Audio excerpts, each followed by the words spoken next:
environmental trust. And some of you, in fact, work on related issues.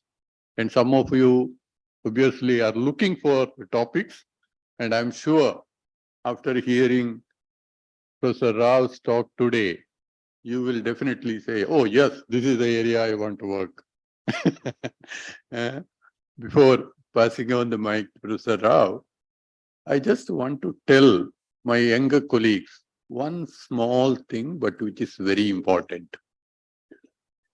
By now, you must have observed that when Professor Rao makes a presentation, you know the number of papers he quotes, not quotes. You can see that he's so thorough with them. Now, this is something which doesn't come overnight. You have to cultivate that habit of reading papers, digesting it, really getting the gist of it, and then use it. I think this is something that you need to be very conscious of it. So please give attention to that also, because at the end of the day, you are what you read. With that, Professor Rao. Thank you, Professor Narayana. Those are very kind words. But let me just to supplement. Often when you quote a number of papers, it can be very discouraging. In the sense that, oh my God, does it require so much of effort to do the things? Part of the reason why I quote these papers is because I have become bald. That's over a period of time. Now,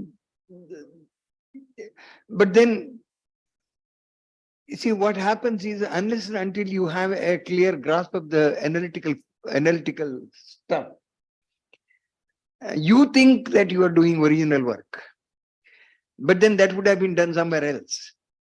And it's always useful to see what the contemporary literature is, and will be very surprised. I went to, of all the places, a place called Sambalpur to do my PhD, and that was a new university. There was no worthwhile library, and I was actually moving about, collecting articles, and sort of made a very detailed this thing, collecting articles.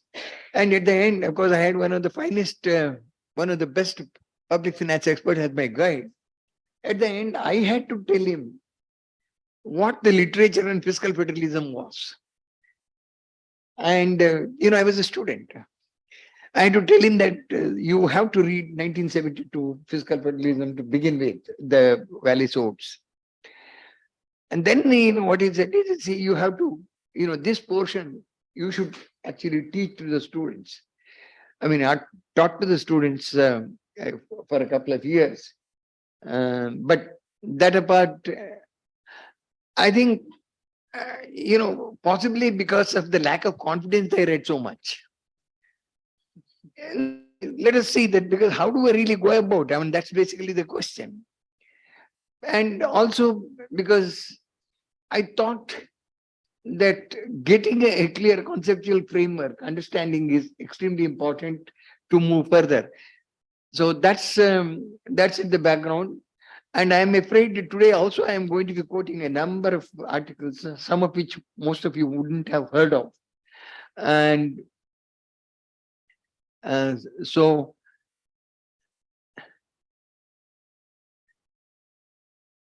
pardon me for that.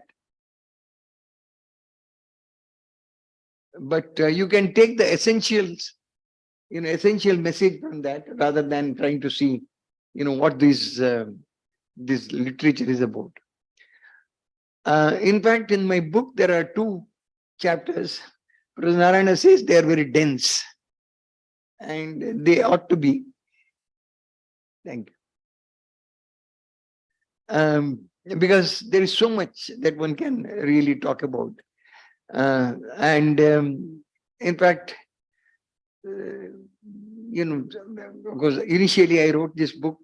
I mean, in fact, once I came from, after a year with Professor Wallace Oates as I mean, he was my supervisor for postdoctoral work.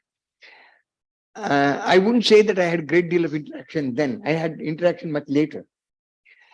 He was one of the finest human beings and a very humble man. And that's something which is very rare to find in American academics. They are extremely arrogant generally.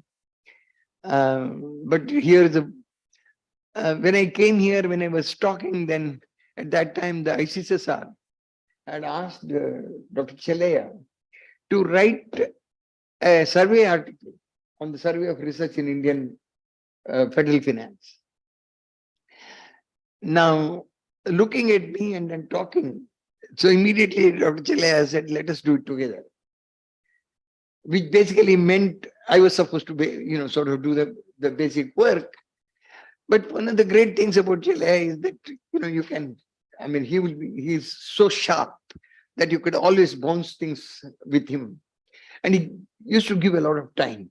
And he was very busy. And despite that, he used to give us time.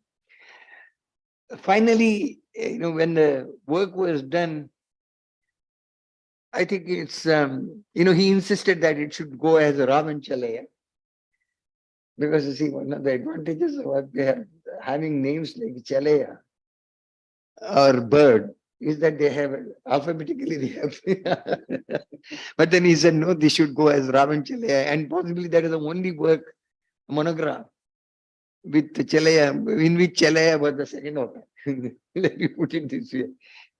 And he was extremely happy. And then later I was doing a major study with, and then I involved Tapas Sen. Tapas Sen had a lot of problems, family problem, because his wife was not well at the time, etc. I said, you write one chapter because I won't give authorship just like that.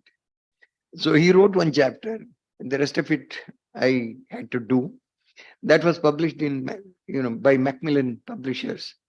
That was in 1994, 95, around that time. And then this work with Nirvikar, which is actually a continuation of the work. And so I agreed to do this because Nirvikar insisted that we should work together. That's where Nirvikar is a professor at University of California, Santa Cruz. And his basic work he did was on Bingham theory. And then now he has moved into federalism. Anyway, but then there have been a large number of articles I had to write. Either I wanted to write, or I was supposed to write. That's basically the case. And I mean, there is one I wrote for the Madras School of Economics. The last one was a paper which in a festive volume for Ishar Ahluwalia. And apparently, Ishar, when she was alive, they wanted to bring out a book, and she wanted me to write this paper. And then you see, in all these edited papers, there's always a problem. Some people are there that don't give the papers, and then it takes a long time. So I had given the paper, but for about a year and a half, they didn't do anything. Then suddenly they say, we are going to publishing this. I said, this is dated, so I need to write again. So I wrote a different paper. By the time she had passed away, and so I had to, sort of to change the thing. But since Ishar was a very influential influential economist and policy person, I couldn't say no. So that's where it is. So that is the introduction. Now let me go about doing this, presenting it. So initial part of it will be on federalism. And then I will go into the whole question of intergovernmental transfers.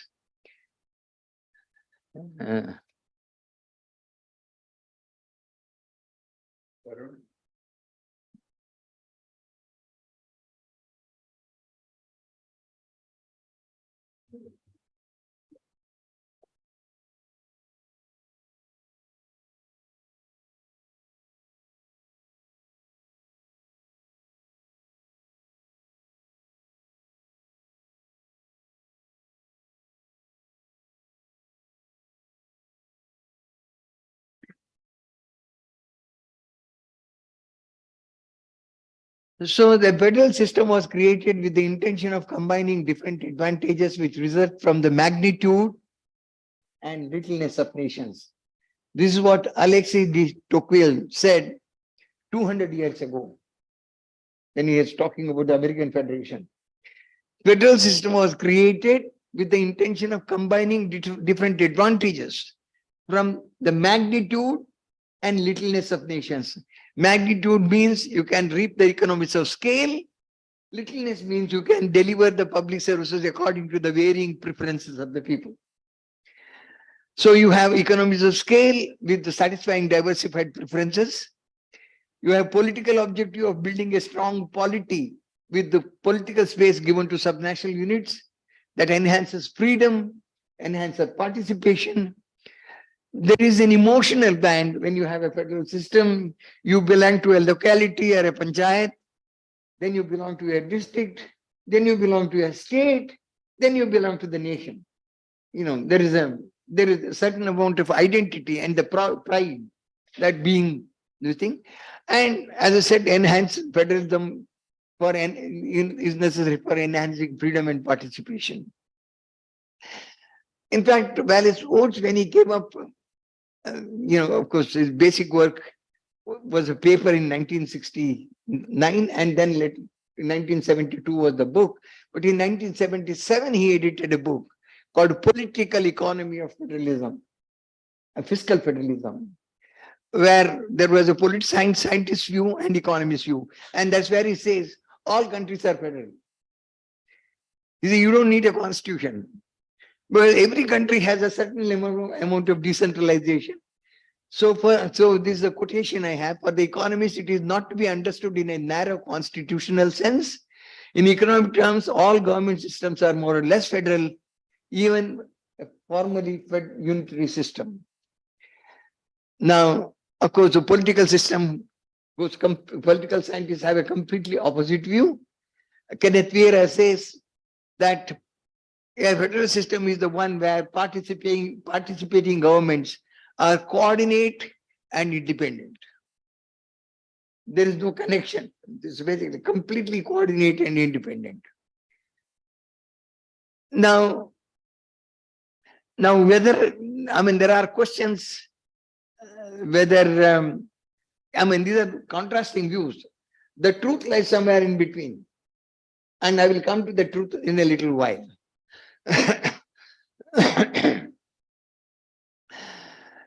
So in the theory, when you talk about, yesterday I talked about the Samuelson theory, day before yesterday, where that I talked about a non-rivalry and non-excludability. There was always this question by several people who thought that is there no public good where you can review the preferences of the people? Now, it's in this context, in 1956, Charles Tibu comes out with the mobility model, and which basically is a very, very interesting model, which says, if you have large number of jurisdictions, and if people are footloose, the mobility is costless, everybody gets a dividend income, because there is no constraint on being one place. In that case, people will choose that level of public goods and tax mix which satisfies their preference the most. And that's the way that's the way in which you can get away from this revealing preference for the public good thing. Around that time, until the time when I was this thing, there were at least 250 PhD theses written on, basically on this issue, on the whole question of Tibu.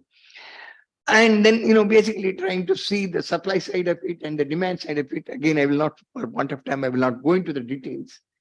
But, basically saying that, and relaxing some of the assumptions. One of the things that relax is this footloose mobility.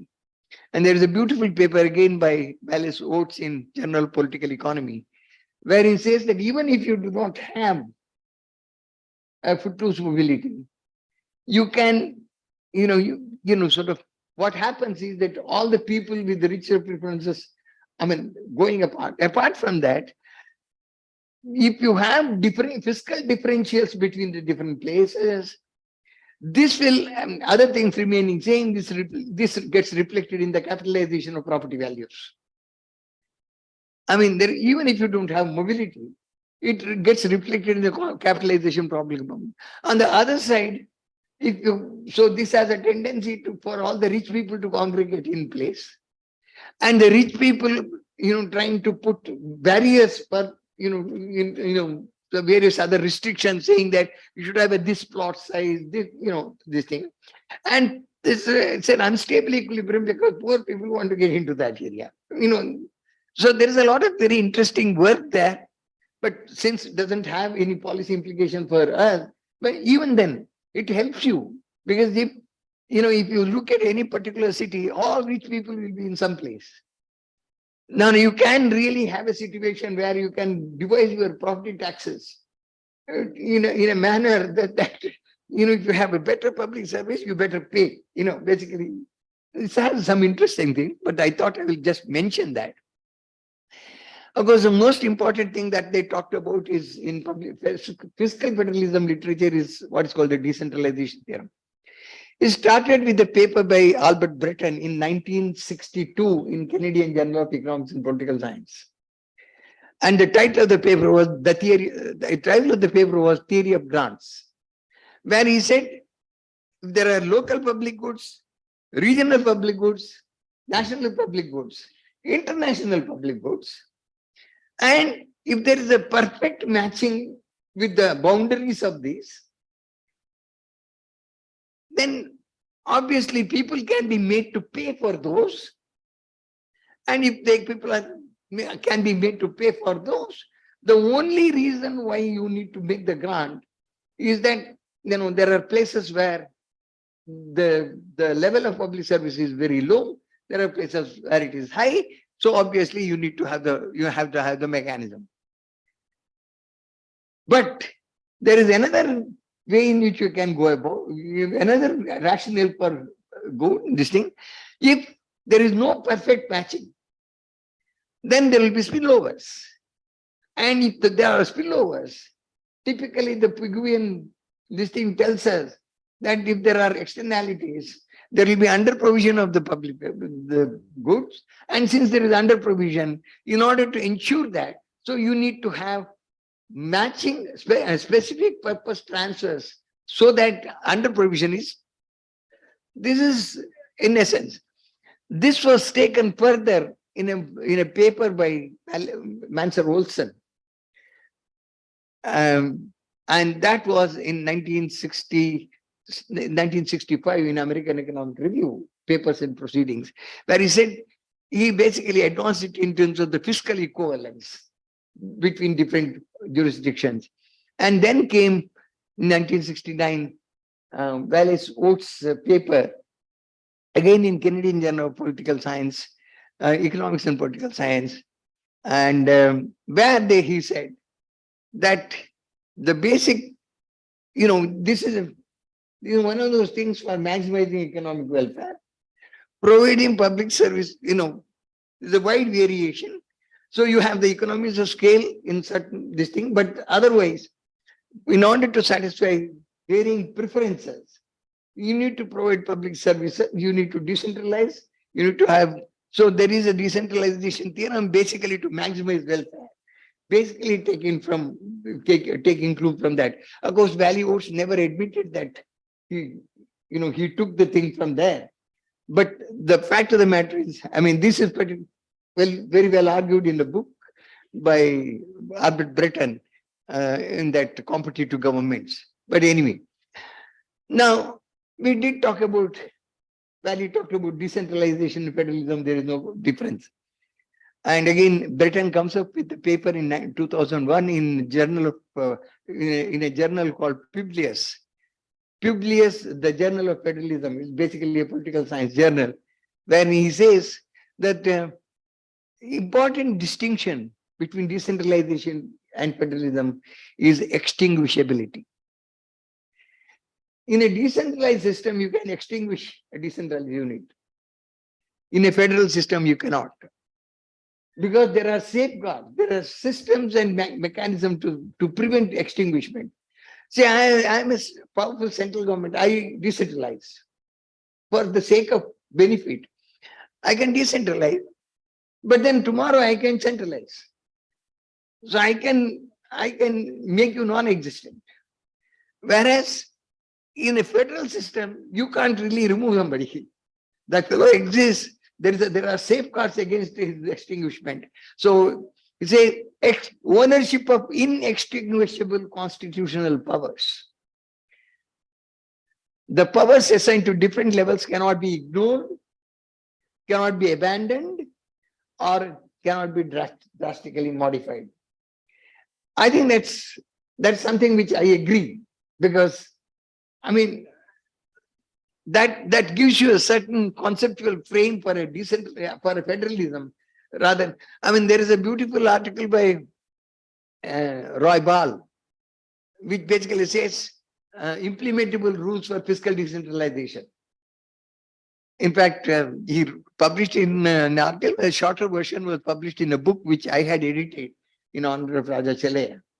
And this is the implementable rules, and there are certain many rules that these are the things that should be done. And anybody working on panchayat finances should read that particular implementable rules. And then see whether these things hold at all. They don't. Most of them don't. But anyway, linking of revenue expenditure decisions at the margin, a whole lot of things. There are a number of them. Clarity in assignments. And okay, now basically quite a lot of the work that was done in taking these are the first generation theories. In all these, the objective was maximization of welfare. The entire thing was, and there is a beautiful survey article on this written by Wallace Oates in Journal of Economic Literature. Earlier, he has written 2 surveys. There was the other surveys in Journal of Tax and some other journal. I think I passed it on to one of the students. I had this thing, and that is,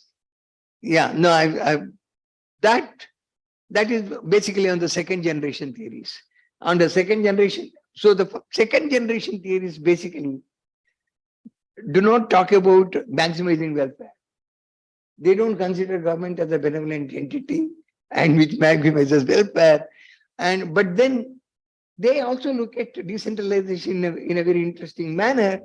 They said at a lower level of government, at a decentralized level of government, you can see the public service delivery and you can actually link revenues and expenditure.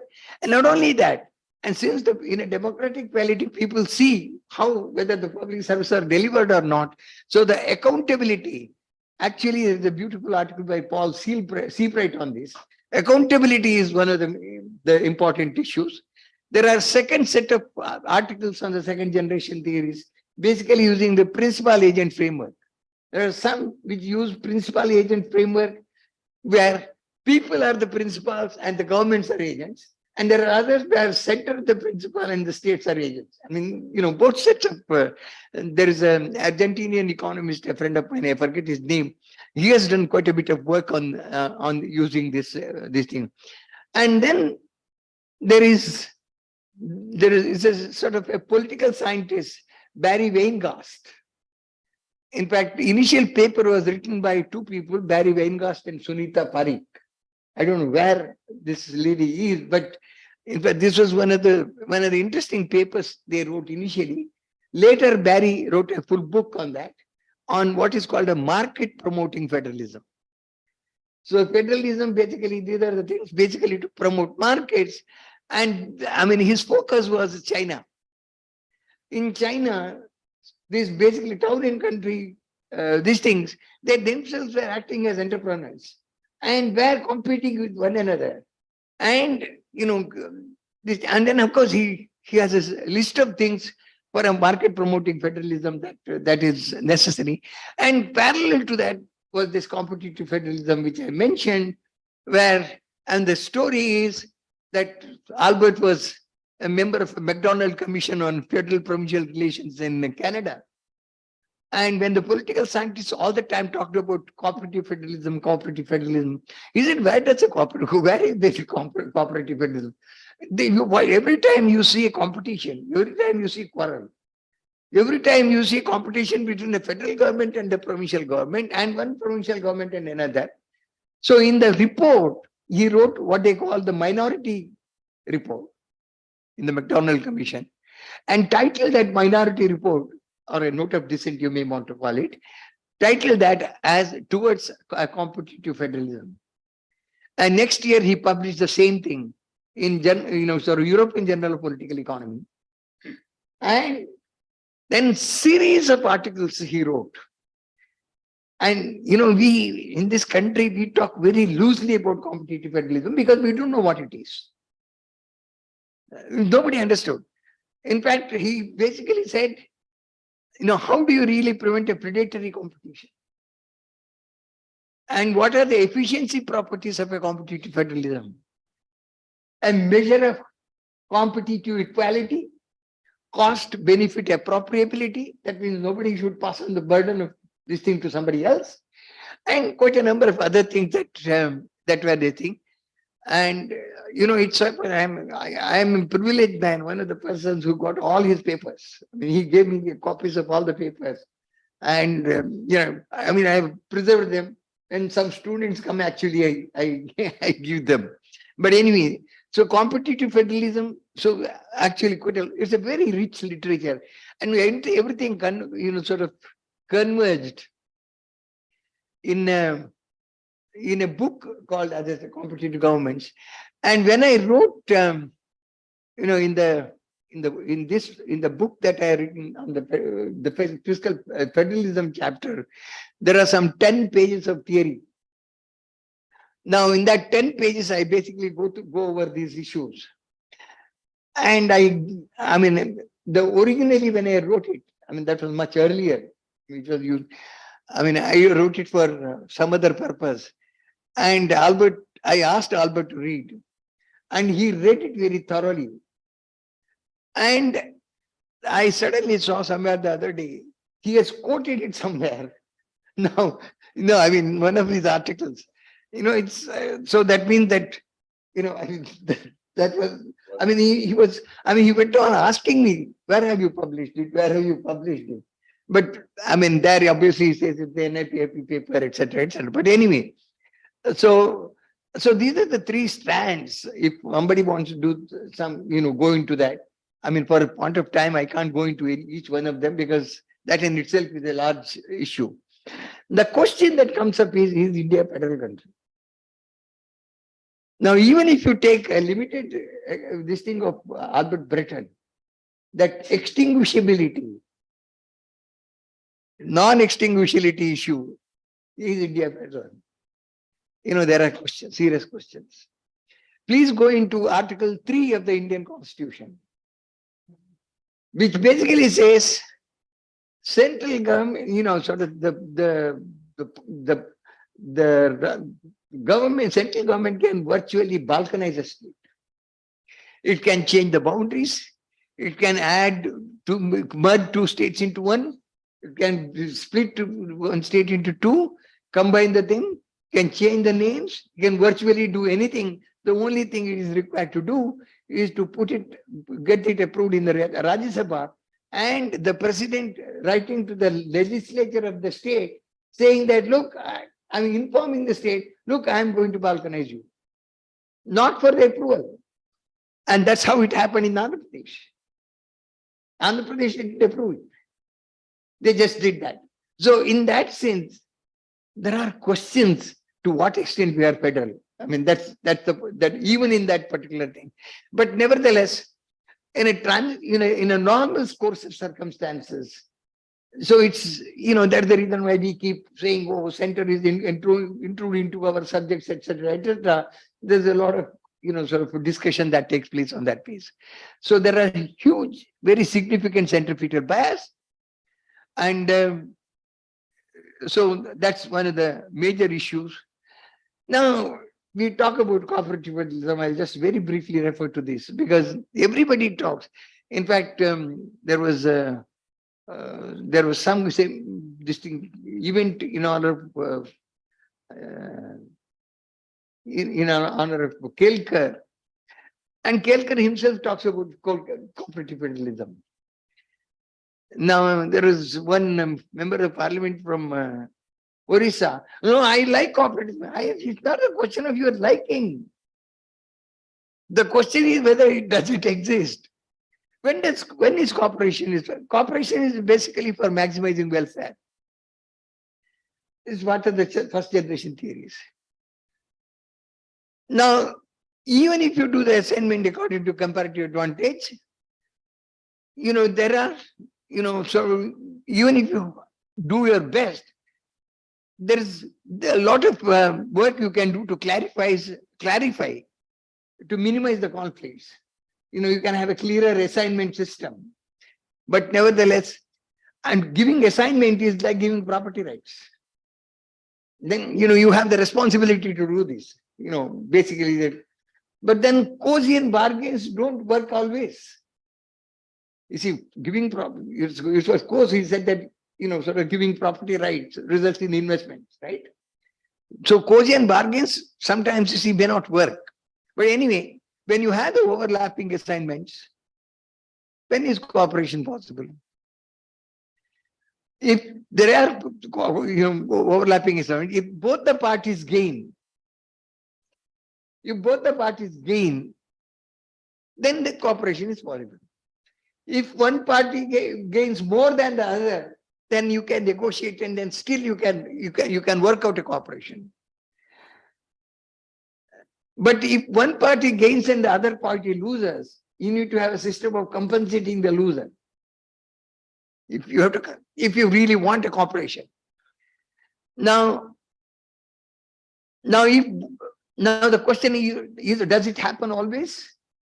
And that's the question of Coasian bargains. Does it always happen? Difficult. There are lots of skirmishes that happen. So the entire federalism is basically internalizing externalities in that sense of the term. So even if you want to do that, you need to have an institution to facilitate coordination. There is a transaction cost. There's a transaction cost of bargaining. There's a coordination cost. There is basically. So there has to be facilitation of bargaining. You need to minimize and you need to have the institutional mechanism to do so. And so some of the things they exist even in our country. You have basic institutions like judiciary, press, electorate, and specific institutions like Finance Commission, National Development Council, which basically became a speech-making body, and nothing more than speech-making. And then of course Planning Commission, people it used to call, but then the states used to go because there used to be 20% in the Gargill formula for discretion. And there is only for that 20% they had to go. And I mean, it was a meaningless exercise anyway. And in that sense, GST Council, as I mentioned yesterday, that's an institution. But otherwise, whether it is, I'll talk. So Coasian bargains may not always work. There's a limit to cooperation. Cooperation is a very worthy thing. I'm not saying it. But the question is, it doesn't happen, and then you have to make attempts. And to some extent, you could possibly, in order to be successful, you need to have these things. Extreme form of cooperation is violating the unitary principle altogether. It's a negation of federalism. During Nehru's time, it was a one-party rule everywhere. So if there is a problem between one state and another, he will call both the states and tell them that you need. I give the solution, and people used to take and go. But that is not, sort of federalism. Obviously, you will have to basically listen to High Command. Nothing more than that. So that is an extreme form. The problem with that sort of a situation was that proper institutions required for intergovernmental bargaining and conflict resolution did not develop. It was all informal. So that's all that I want to say at this stage. Now, when you talk about a competitive federalism, it's a part of the second generation theories. So, as I said, basic relationship that you see is one of competition. Whether it is a competition for getting more taxes, whether it is a competition for getting more investments, whether it is a competition for quarreling with the central government, the vertical competition, central government for getting more powers. You know what is happening in Delhi now. I mean, it's basically one of competition. Now, competition can improve efficiency, but predatory competition should be prevented. So there should be mechanism to do that. By its very nature, center is always more powerful than the states. Their right should be safeguarded by providing checks against the extinguishment, as I mentioned, ensuring a measure of equality, competitive equality, promoting discussion and dialogues, and then that's one of the ways in which you can improve the competition. Otherwise, there will always be domination by some units over the others. So you do need to have checks and balances. These include the constitutional safeguards, judiciary, finance commission, and the electorate.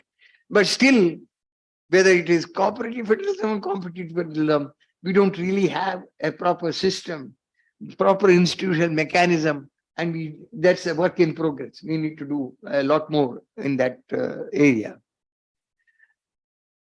What makes an efficient federalism? I mean, this is distilling from all the theoretical things. Clarity in assignments, and assignment should be according to comparative advantage. There should be systems and institutions to deal with the overlapping assignments. Generally, the finances should follow functions. This is a Wixelian link, which is particularly at the local level. Local government should have sufficient productive tax handle so that they can finance their public services. There should be linkage between revenue and expenditure decisions. Accountability requires that the local services should be paid for the locally, and services with spillover should receive matching transfers. Residence-based versus resource-based taxes. When you have resource-based taxes, there will always be tax exploitation. So you do need to be, sort of by and large. So that is one of the reasons why we are talking about the destination-based tax, so that, in the case of GST. Intergovernmental transfers soften the budget constraint. My guru, Valley was never liked the intergovernmental transfers. And for that matter, in the United States, you don't have general purpose intergovernmental transfer. It is only specific purpose. I mean, then I had to argue with him saying that, US is different from India. The difference between the taxable capacity of the highest taxable capacity state and the lowest taxable capacity is not very large. Whereas we have 1:5. So in a situation like that, obviously you do need to. But the interesting part is that the basic argument for a general purpose transfer comes from was made by an American, and that is James Buchanan. I mean, I'll come to that. So their idea is intergovernmental transfers will soften the budget constraint. It's like giving free money. People think that the states will be responsible. Ensuring a common market is at the heart. This is from the market promoting federalism. Ensuring a common market is at the heart of creating dynamism in fiscal federalism. Removal of impediment to mobility of factors and products and impediment to internal trade. Do we have that? No. State government comes and says, local employment has to be there. Local things has to be, we create so many impediments. But I mean, this is one of the important things in a federal setup. Reservation everywhere. But anyway, removal of impediment to mobility of factors and products and impediment to internal trade. Efficient factor, that means labor, land, labor, capital, and product markets, including credit and debt markets, and obviously the institutional factors to safeguard them. And then, of course, in all these things, they say hard budget constraint is critical for efficiency. When you have a hard budget constraint, you look for how exactly you can either contain the expenditure or, but then it doesn't always happen. You can, at the state level, you can always blame the center. But anyway, hard budget constraint is critical for efficiency and accountability. This requires clarity in assignments, avoidance of bailouts, avoidance of transfer dependency, development of markets, transparency in decision making. Now, whether these things exist or not is not the issue, but this is what the theory basically tells. Now, let me come to India. India, the idea of division came from the Montagu-Chelmsford reform of 1990. They called it the system of divided heads. That for the first time that you had the provinces separated from the imperial government. And that was also done for a very interesting reason, facilitated revenue collection. The provinces were collecting the revenues and handing it over to the imperial government. So land revenue was one of the major issues.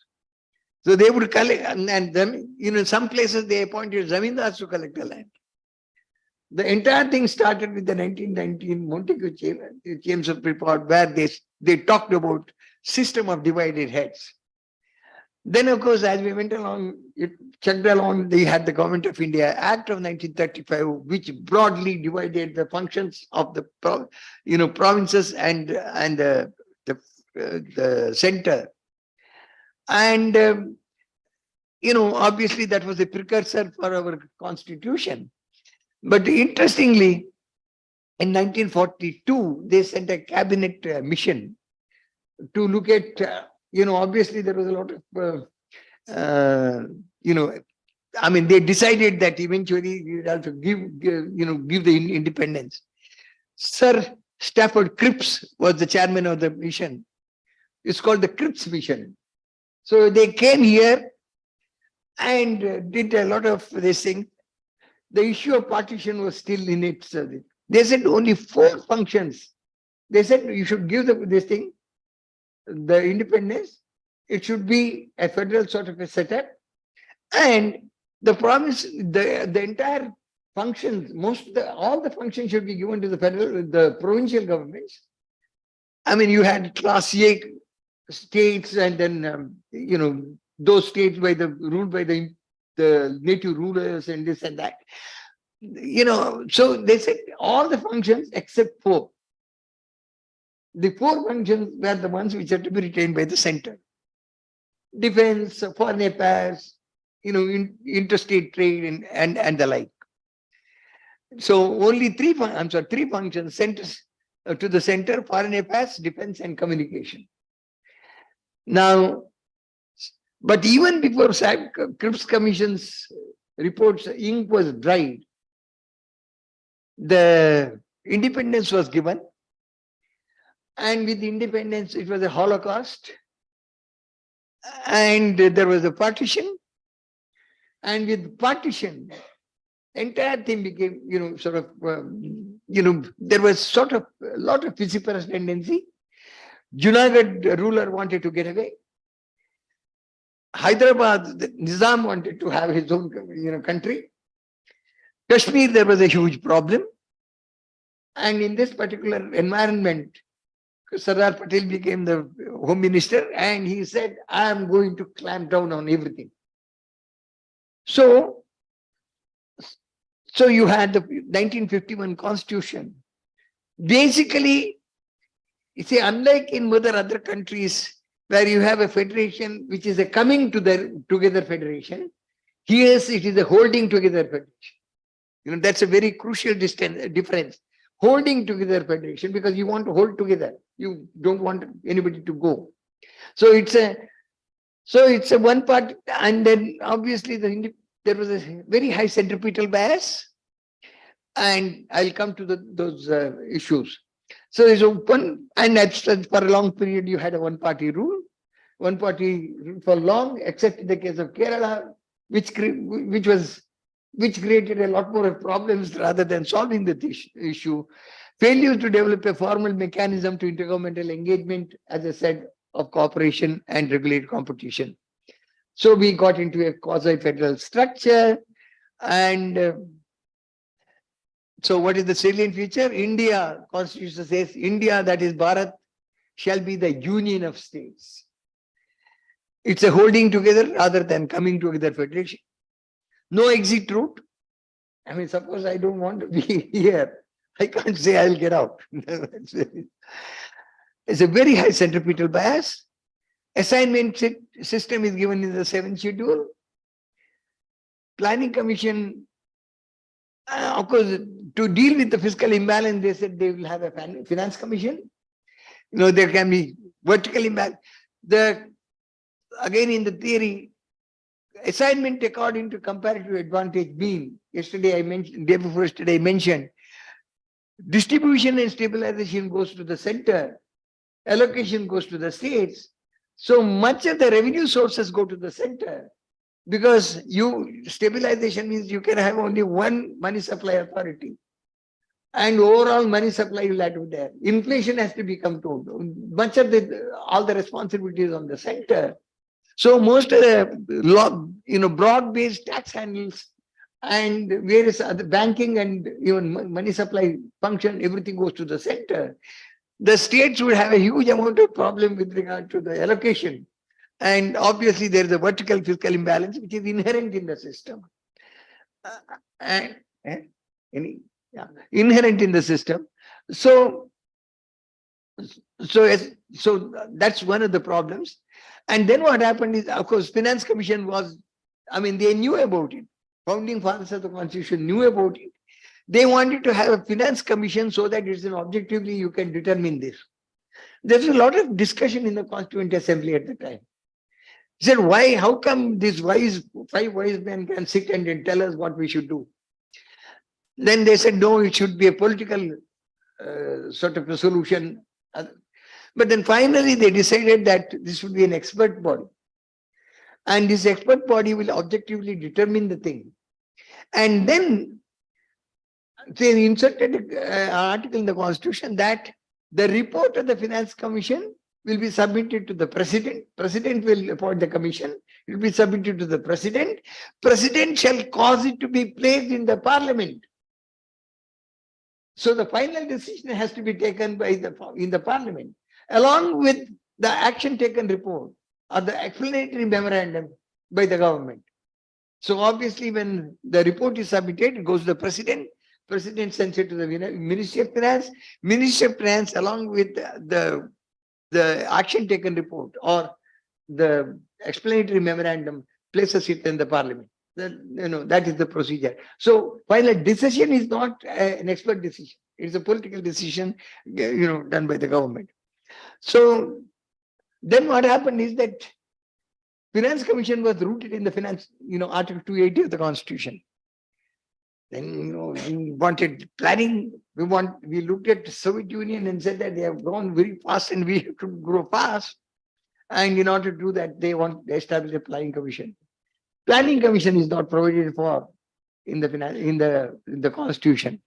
There is an item called social and economic planning, but then planning commission itself is not provided for.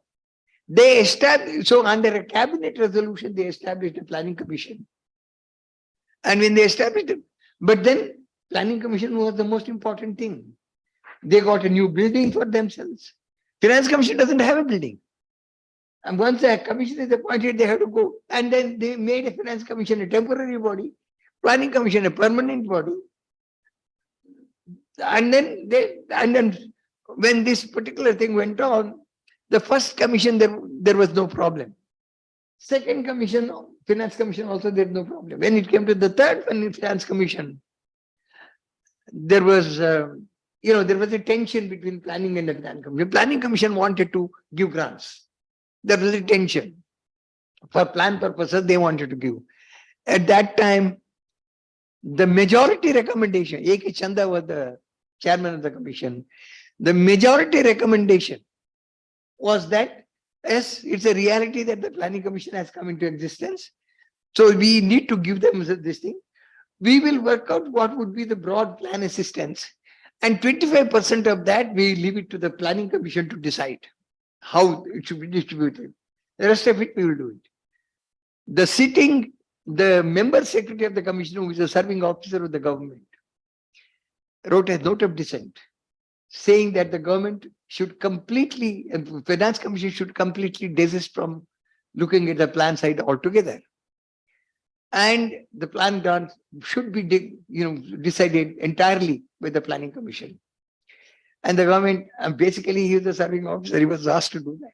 And government basically implemented the note of dissent.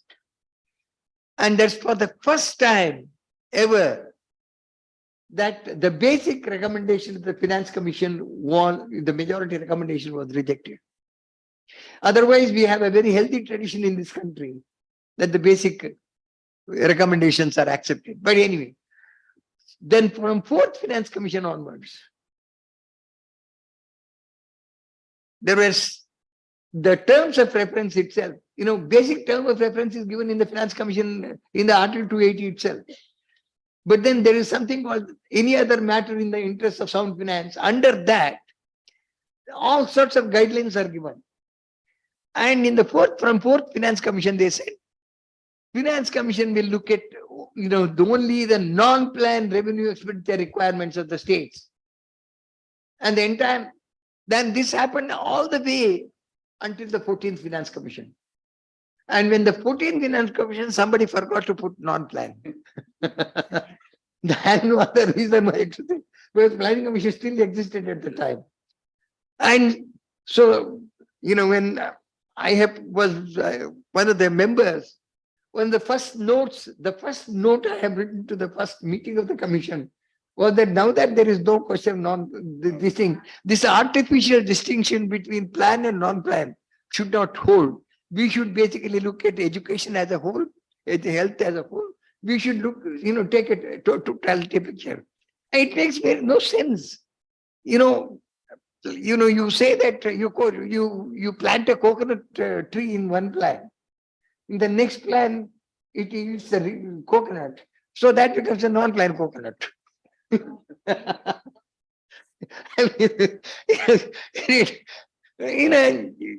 has no meaning. I'm putting it as this thing. But then, of course, there was a committee that was formed in the planning commission, a high-level committee with Rangarajan as chairman, which basically looked at the efficiency of public expenditure, where we said that plan, non-plan distinction should go anyway. But even before that, finance commission, afterwards, finance commission, there was no reference to plan or non-plan. So the 14th finance commission onwards, we started looking at the entire thing. And of course, subsequently, planning commission itself was abolished. That's a different issue. Now, the problem is the following.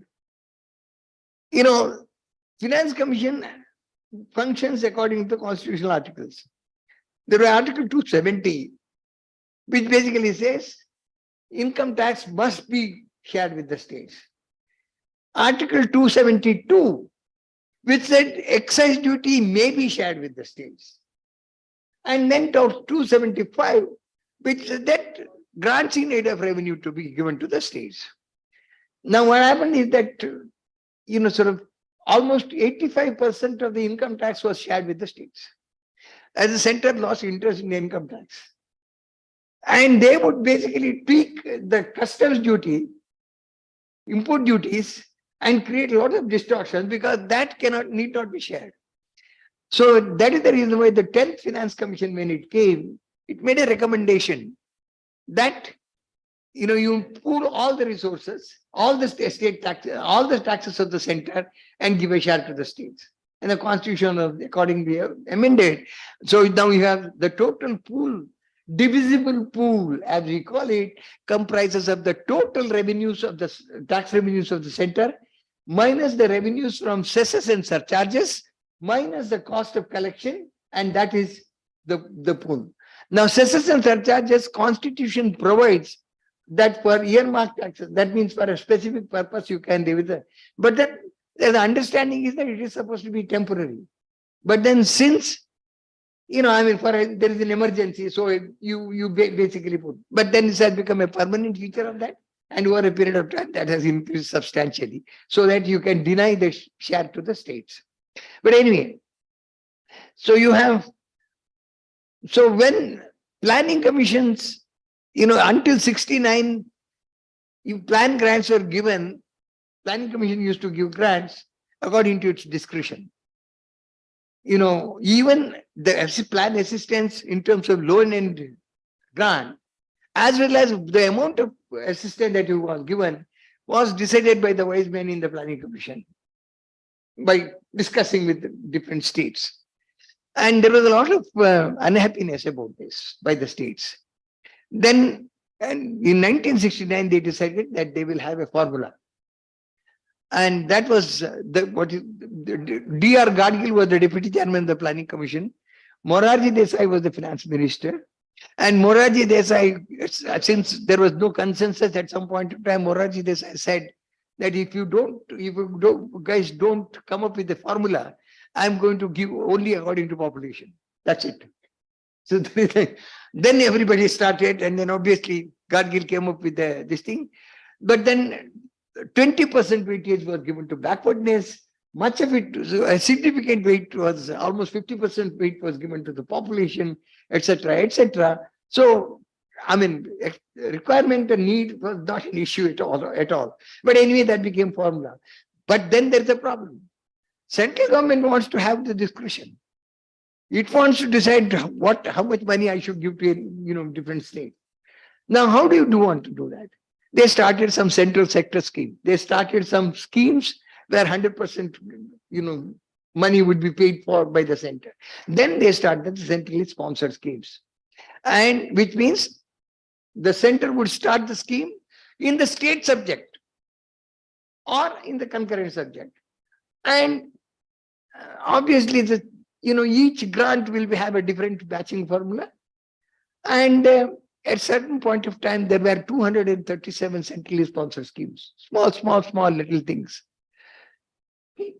Now, and in fact, at some point of time there was a committee under P.V. Narasimha Rao, who was the deputy chairman of the planning commission then, and nothing happened. It went on multiplying. Once you start a scheme, you can't close it. The previous government, UPA government, towards the end, there was a member called B.K. Chaturvedi who consolidated everything into 66. Now 66 umbrella schemes, nothing was dropped. Within each this thing there are several. And after the 14th Finance Commission gave the recommendation, because most of these under the 66, the sharing was 60% center, 75% center and 20% states.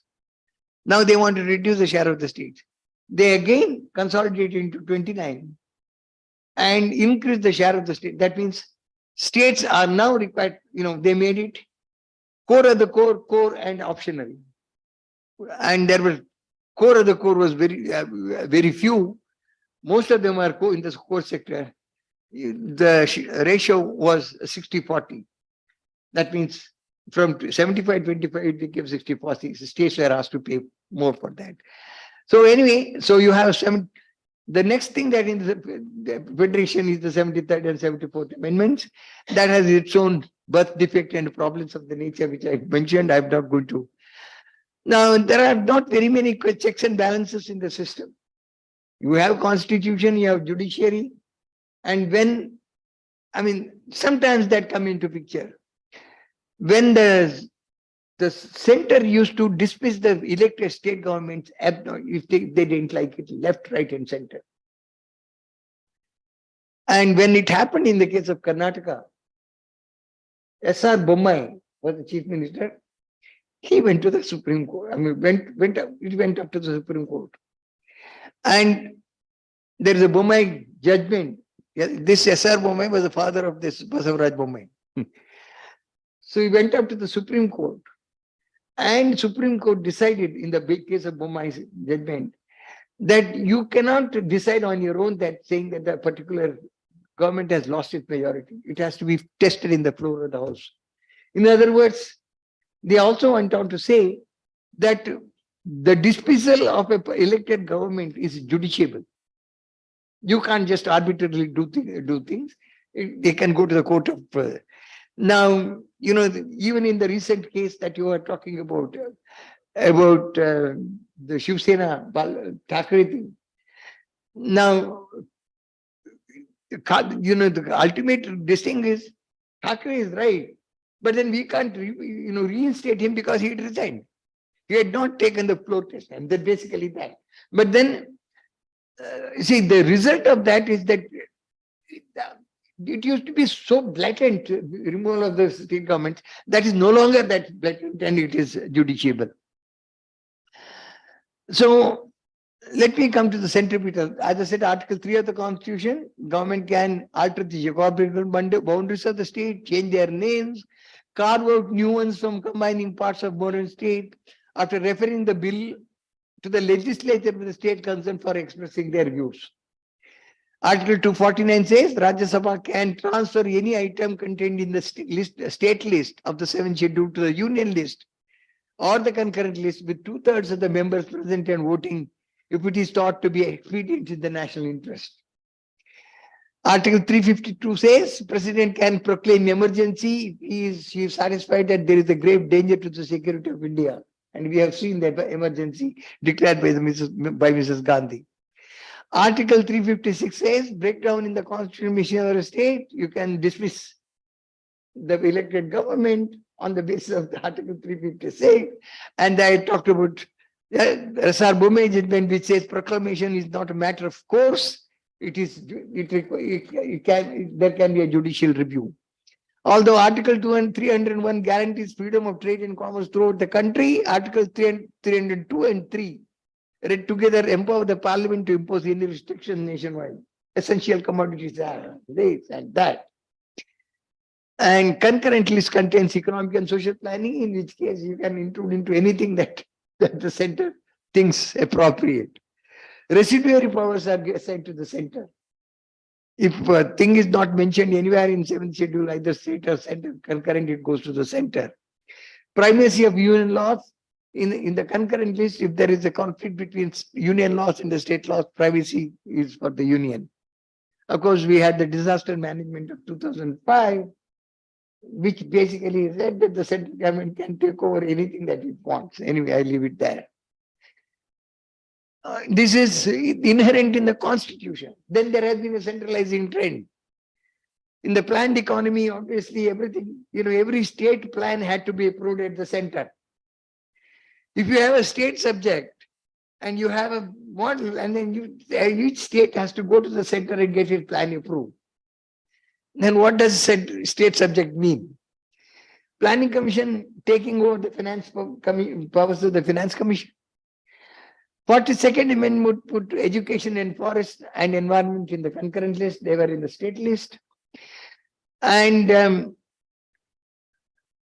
after liberalization, if you really look at it, there is a complete control of the financial sector by the central government.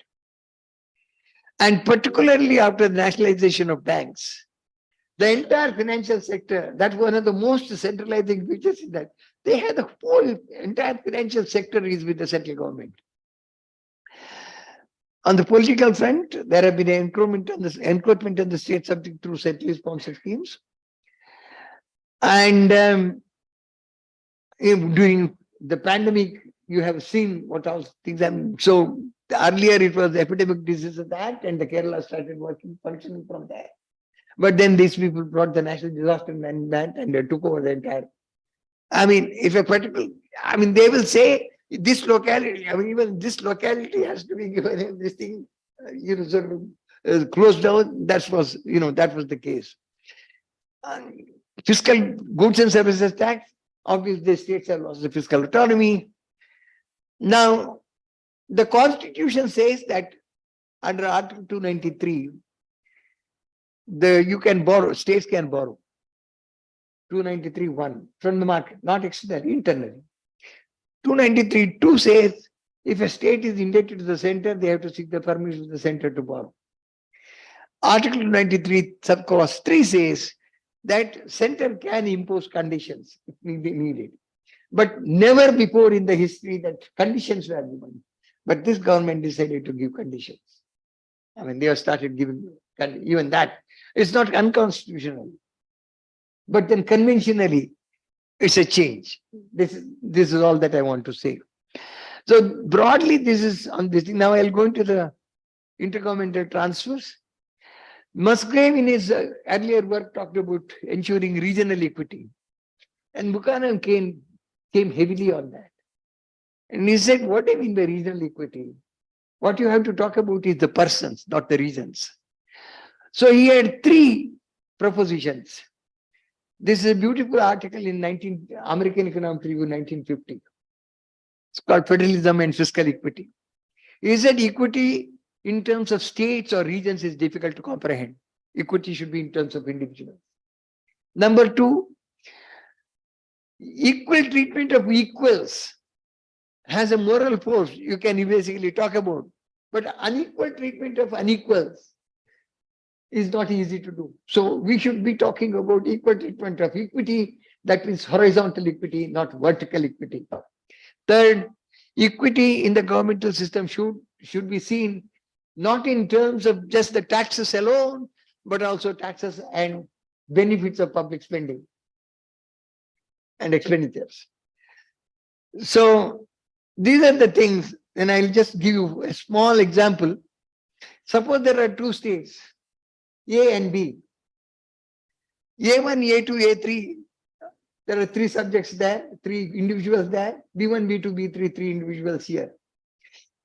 A1 has two rich people and one poor person. Oh, I think one of the columns is not there. The income was given there in that column.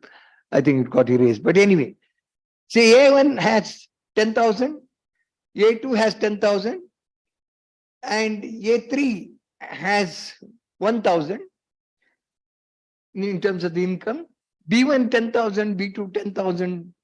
Central government has a redistribution function, so it charges 10% on rich people, 5% on poor people. So you have 1,000, 1,050, 1,050, 50. So the total amount of tax center collects is 3,150, and there are 6 individuals. And obviously, if suppose every gets the same benefit, each one gets 525. Then you have the state tax, which is at 10%, but then there is no progressivity there. It is a proportional tax because redistribution is a central function. So you have 1,000, 1,000, 100, 1,000, 100, 100. It collects, basically 3,300, which basically means 700. In the first states collect 700. First state with the 3 people, 2,100. And that means first, either state A collects, for each one, there is a 700. State B, you have 400. Now, total tax payable, if you add up the two, 2,000, 2,150, 2,150, 150. Total benefits, if you see, equal benefits, 525 plus 700 is 1,225 for A1, A2, A3, and 925 for these three. Now you see what is called the fiscal residuum, expenditure minus taxes. You need to take into account both. So the first one gets 725, 75. A3 gets minus, that's the benefit he gets. 1,075. And B1 has to pay 1,075. Now, I'm actually giving example that he has given. Now, if you basically take some money from A1 and A2 and hand it over to B2 and B3, you can have the same this thing. So you can have horizontal equity. So that means that A1 and A2 reside in which jurisdiction. He says if you have a geographically discriminating tax rates, you can do it with that. But you can't have it. Most countries don't. So the transfer, now let me give the intuitive understanding. Suppose tomorrow you were, sort of appointed you have a job in, say, Karnataka, and he has a job, is equal. He has a job in Bihar. The tax rate assume that they are the same. Central tax rate same. Your total income that you get are the same. He is terribly worse off because the quality of public service he gets is very bad. Why? Because Bihar, the per capita income is low, the tax collection is low, the public service benefit is low. So you don't have to have all this thing. So obviously, if you want to have horizontal equity, not vertical equity, it's a beautiful construct. So if you want to have horizontal equity, you need to have the transfers. And so there should be richer people have to pay for the poorer people, basically that. Now, this was the basic rationale. This transfer that you do has to be unconditional. You are enabling that particular state to provide a given standard level of public services, even given the tax rate. Because that it is up to that particular state whether to reduce the taxes or whether to provide more public services, because horizontal equity works out both ways. Okay. So it's an unconditional lump sum transfer. And then so what is the objective? Enabling a state to provide a given standard level of services at a given tax effort, because you need to ensure that everybody puts in the effort. That no. Bordway and Slatters in the paper in 1982 came out with a modification. That is, there are some taxes which are on natural resources. When you have taxes on natural resources, like in a particular state, now since it is natural resources, it will go on levying taxes, so that it can be there can be tax exportation to the rest of the country.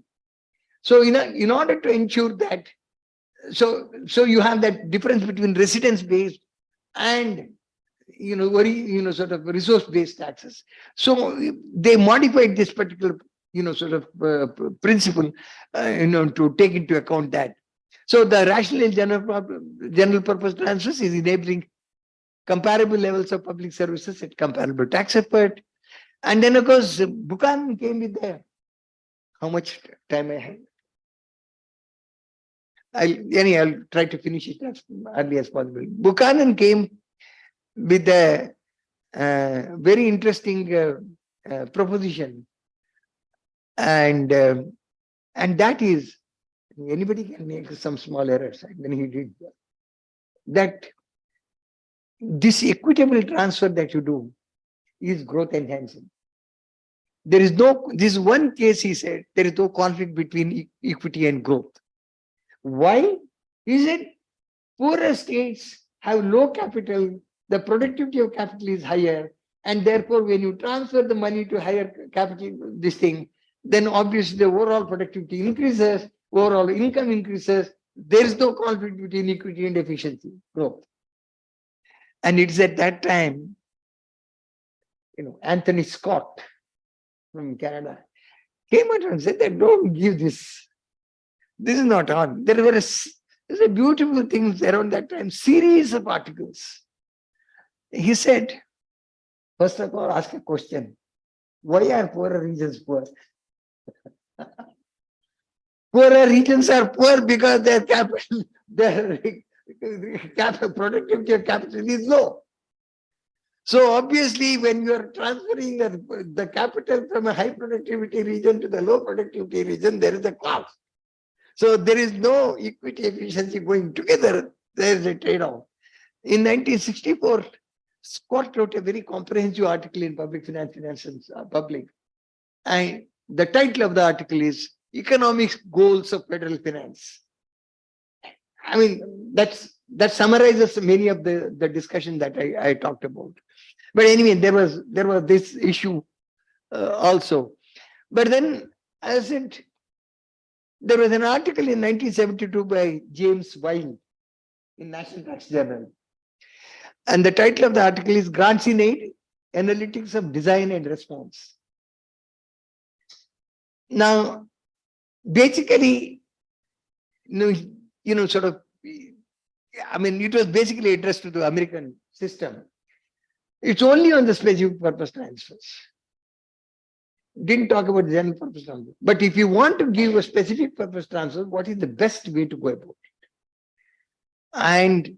And that's where he uses a set of interference curves to basically show that specific purpose transfers are most effective when you have matching contributions from the recipient states.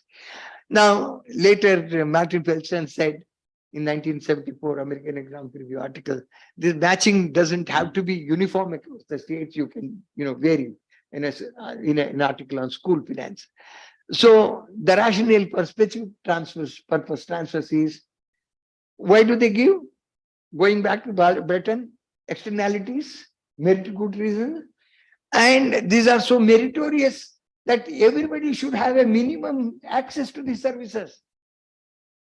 There are general purpose transfers which are given all right, that you can substitute. But there are some articles which Martin Feldstein calls categorical equity goods, or some services which are basic in the nature and everybody should have access to them. So you should not enable, should ensure a minimum standard of these services. And you can, bring in basic education, basic healthcare. And these are some. So the specific purpose transfers should be designed to do that, to ensure. Now, if you have, 29 umbrella schemes, and under each scheme, do you know that within Sarva Shiksha Abhiyan, there are 28 different interventions? Each state is required to prepare the budget for Sarva Shiksha Abhiyan for under 28 different heads. And then they cannot change it. And grant has to be basically given to 28 different heads. If they have to change it, they have to go back and then plead, saying that please change it. So sometimes what happens is that you have money only for whitewashing the school. So they go on whitewashing. In other words, you don't have the trust in them. You don't have, you don't give the necessary flexibility in them. The paper which I wrote for that Niti Aayog basically talks about National Health Mission. So in each of these 29 heads, there are several interventions that are separate interventions that are there. In other words, I did 237 and later it became 166. I mean, all these are there within. So these are basically the objectives of the transfer. Rationale purpose, general purpose transfers, enabling the state to provide services, specific purpose transfers, ensuring minimum standards of services. Now, we talked about the imbalances in the Indian this thing. Now, if you see the vertical imbalance in the country, states raise 30%, 87% of the revenues, but incur 58% of the expenditures. That is the extent of imbalance that we have. Increasing horizontal imbalance per capita NSDP in 2021-22, it should be, I'm sorry, varied from, no, it is 2011-12, sorry, varied from 23,435 in Bihar to 1,08,000 in Haryana. I'm leaving out, Goa. Goa has the highest and Sikkim is next. And now if you really see, Goa, Sikkim and Karnataka, Haryana comes next. I mean, that is, 2021-22. Fiscal adjustment. So you have a huge number of problems. I mean, this is basically the vertical imbalance that I'm talking about. If you see states share in revenues and expenditures, you're given, in 21-22, state spending was about 65%, 2/3. States revenue was just about 40%. Now, this is for the 21-22 per capita income. If you see that Goa has the highest per capita income, And, high income states, you see that of course, Haryana has 23, 57, Karnataka has marginally higher. After Goa, the next is Karnataka, if you see here. I mean, of course, Sikkim, special category states are not shown. This is the extent, but then if you see Bihar's per capita income, 43,000, and Karnataka per capita income, 2,36,000, so 1:5, 1:5.5. Now, that means the level of services there, I mean, can be low because they can't generate the revenues. And in spite of the transfers that you give, you can't really handle the entire thing. I talked about the Finance Commission, and this is the terms of reference of the Finance Commission, giving a distribution between the union and the states of the taxes may be or must be distributed between the union and the states, principle that should govern the grants in aid, measures needed to augment the consolidated fund of the state to supplement the resources of local governments based on the recommendations of state finance commissions. And of course, state finance commissions are always missing. And then, of course, any other matter in interest of the 14th Finance Commission increased the devolution to 42% as compared to 32% the previous commission. Their hell was raised. And even the 15th Finance Commission terms of reference told saying that, please have a review of unduly excessive tax devolution given by the 14th Finance Commission. Never been the case. Now, the question is, did 14th Finance Commission really give more? Now, 32% for the 13th Finance Commission. But then 15th Finance Commission took into account the plan requirements. 13th Finance was only non-plan. That constituted about 6.5% of the divisible pool. So 32 plus 6.5 makes it 38.2. Then, unlike in the 14th Finance and 13th Finance Commission and others, this commission did not give any specific purpose grants, only for national disaster management. And even for the environment, forest thing, actually it included as a part of the divisible pool. I mean, in the formula for divisible pool. So that is about 1%. On top of it, then I mean, altogether about the difference between 39, 40% to 42%. And then our own study showed that our analysis showed that between 2002 and 2011, the central government's expenditure on the state list increased from 14% to 20%. And that of concurrent list from 13 to 17. If the constitution said this is a state list, why should center get in? So we said that we will give some 2% more. Basically that. The burden of defending this 42% fell on me. We did a thing. Dr. Reddy kept quiet. And there was always an attack. 32 to 42. It becomes a dramatic thing. So, and then I had to do, and once I did that, then Dr. Reddy started saying that, yes, Govind is right. That's what happened. Anyway, but then substantial increase in untied transfers happened. That means general purpose transfers. And that reduced the scope for specific purpose transfers only for a year. Then what they did is, the price of oil, international price of oil came down very sharply. They increased the special excise duty. And the entire money was kept out of the divisible pool. And they could continue merely with the special centrally sponsored schemes, more and more centrally. We had said that you should have just about 5 centrally sponsored schemes, but if you want to ensure a minimum standard, don't have too many of them. Take some 4, 5 and then actually do a proper job of it. Well, that's so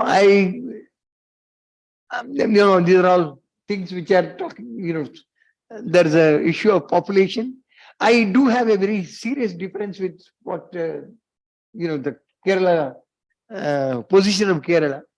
Public services are given to the people. In the terms of reference, because of the delimitation, they said you should use the 1971 population earlier. And when it came to the 14th Finance Commission, they said you use the 1970 population, but also take into account the demographic change. So we gave some weightage to the 1971 population and some weightage to the 2011 population. And then when it came to 15th Finance Commission, there was no discussion about population. It was silent. Now, there was a huge, I mean, that's one of the issues that was raised. And of course, I did make, I came here for that discussion. Many other things I agreed as far as this is concerned. Money to the states are given for public service, provision of public services to the people. And it is not the provision of public services of people who lived in 1971. It is for the provision of public services for the current people. But the Finance Commission did a clever thing, and then this was not appreciated. But yeah, they gave some weight to, sort of 2011 population, then some weight to fertility, change in fertility, basically to take into account the thing. Now, because the idea is that those fellows in UP and Bihar, they were procreating more and more children, and you are giving more money to them. The transfer system is not an instrument to control population. This is, so in fact, I told N.K. Singh in my intervention with him, I said, Finance Commission is not a population control commission. But anyway, that apart.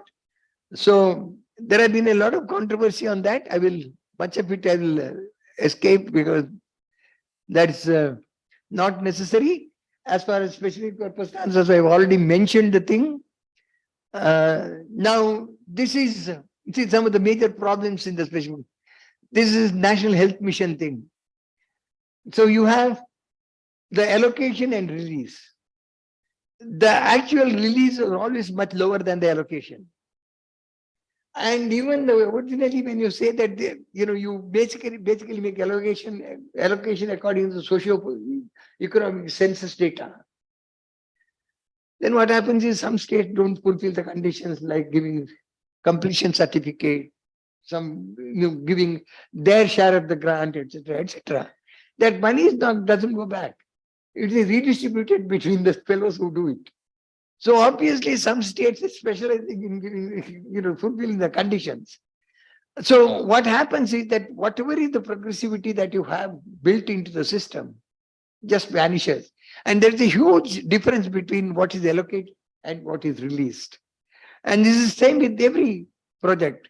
Now, this is expenditure according to per capita income in education, grant per child according to per capita GSDP, and you will see it's completely, it's flat. That means every state gets the same thing. There is hardly any progressivity. Now, there are too many schemes. You need to consolidate them and fund them adequately to ensure minimum levels. You need to design the transfer system saying that this is the minimum I want to achieve. And in order to achieve this minimum, this is the amount of money that is required for each of the states. And in order to do that, you pay this much, I pay this much. One has to do that. Now, in none of the 29 schemes, minimum standard defined. They come up with something called smart city. Does anyone know what a smart city is? Has it been defined? Nobody has defined it. I give 100 crores. 100 crores for what? Namami Gange. Go on pouring money to Ganges. And the sewage continues to flow. No, I mean, ultimately there has to be a proper system. Unfortunately, centrally sponsored schemes are extremely badly designed. They do not fulfill, why I said all what is the objective of centrally transfer, specific purpose transfers. So there is no connection between theory and what we do. And obviously, when I made a presentation in the Jawaharlal Nehru Museum and Library, one of the Niti Aayog members on health, that fellow was there. He was there. And he said, oh, this is very revealing. This is very touching. I have to go and do something. Nothing has been done anyway. So grants are not determined based on the basis of shortfall in service levels, too many objectives, and grants given for too many interventions. There is a trust deficit, failure to comply with the conditions results in redistribution. Uniform matching ratio puts poorer states at disadvantage. Elementary education, the same matching ratio for Kerala and Bihar. The Kerala, then you don't really need that. No, but Kerala may need something else. That's a different issue. Large differences between approved allocation and ultimate release. There are possibility of substituting own expenditures. And in fact, there is a study on health sector which I have done. There's a significant substitution of the grant given under national health. The state government, whatever it was giving, it takes it away and puts it somewhere else. Micromanagement, proliferation of bureaucracy, and misallocation. Yesterday anecdote, Ajay Jha used to be the secretary to the 14th Commission. After that, he became an expenditure secretary in the government of India. Now, these are the recommendations. We had said that you should substantially prove the. So one day when I met him, I said, tell me, Ajay, why? I mean, at least you are there. Why are you not getting rid of this? Said, sir, please, I want to survive. I want to keep my job. Do you know the bureaucracy that is there on this? Do you know the vested interests that are there in this? So ultimately, we are giving the salary to the bureaucracy, not we are talking about. So, and then of course, there is states also do a lot of gaming. I mean, this is the overall elasticity with respect to per capita income. General purpose transfers obviously are the most progressive, and specific purpose transfers have no progressivity whatsoever, and total comes that. And of course, there is a implicit transfer which I am not talking about. And so this is the situation. Now, if you have a taxable capacity on the one side, there's a blue line. That's the amount of taxable capacity. I mean, I worked it out. And you give the transfers, augmented taxable capacity after the transfers are given. And that is the second one. And you do both of them in terms of the indexes, 100 as average.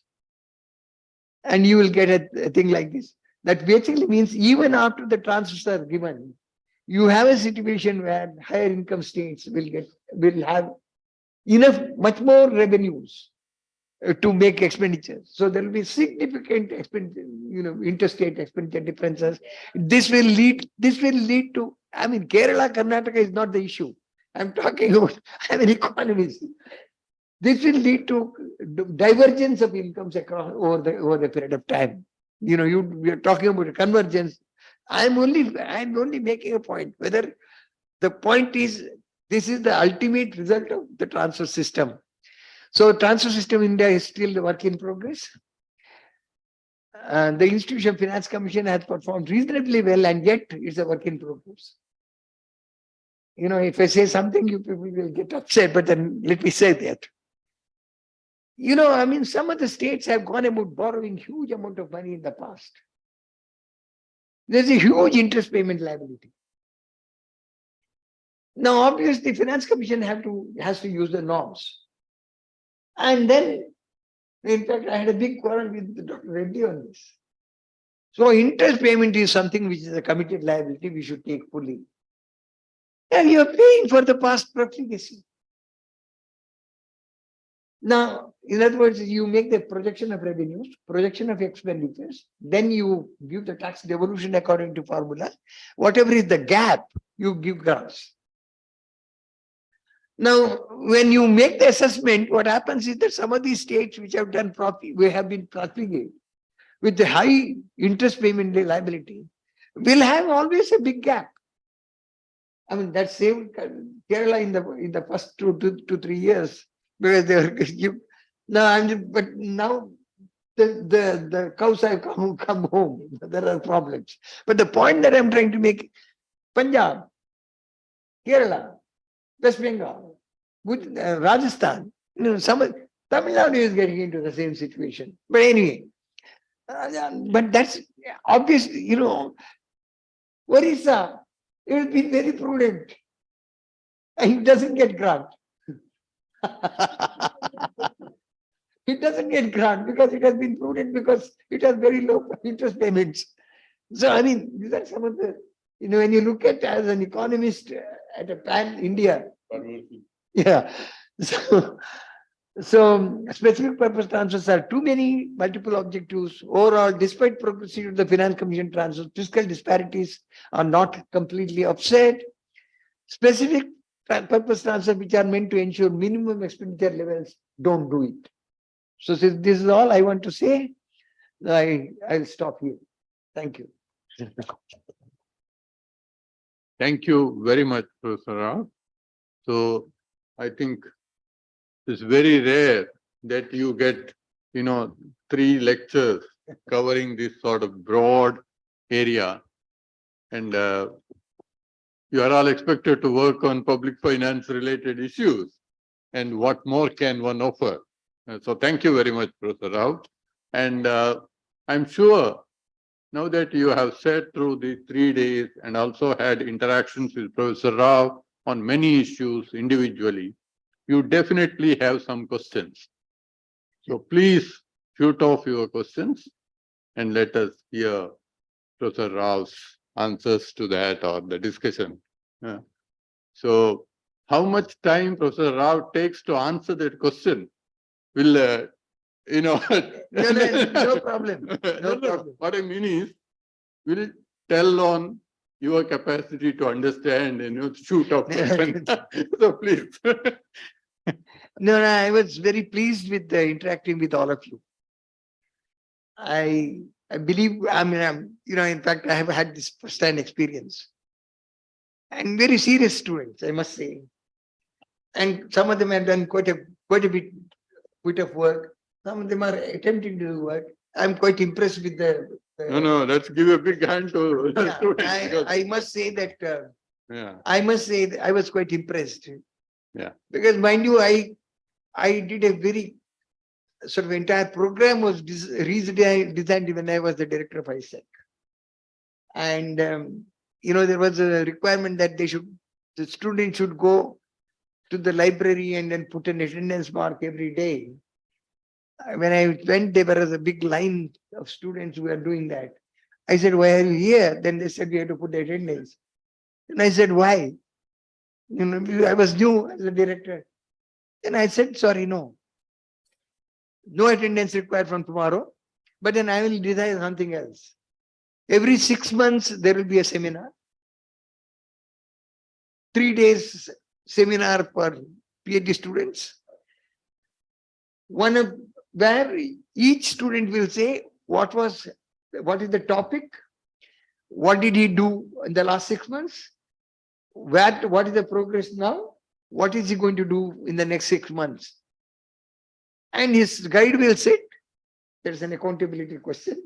His guide will sit and some other student will comment on that, because that's a training for other students to comment on somebody with this thing, some other student, and one faculty member will comment on that.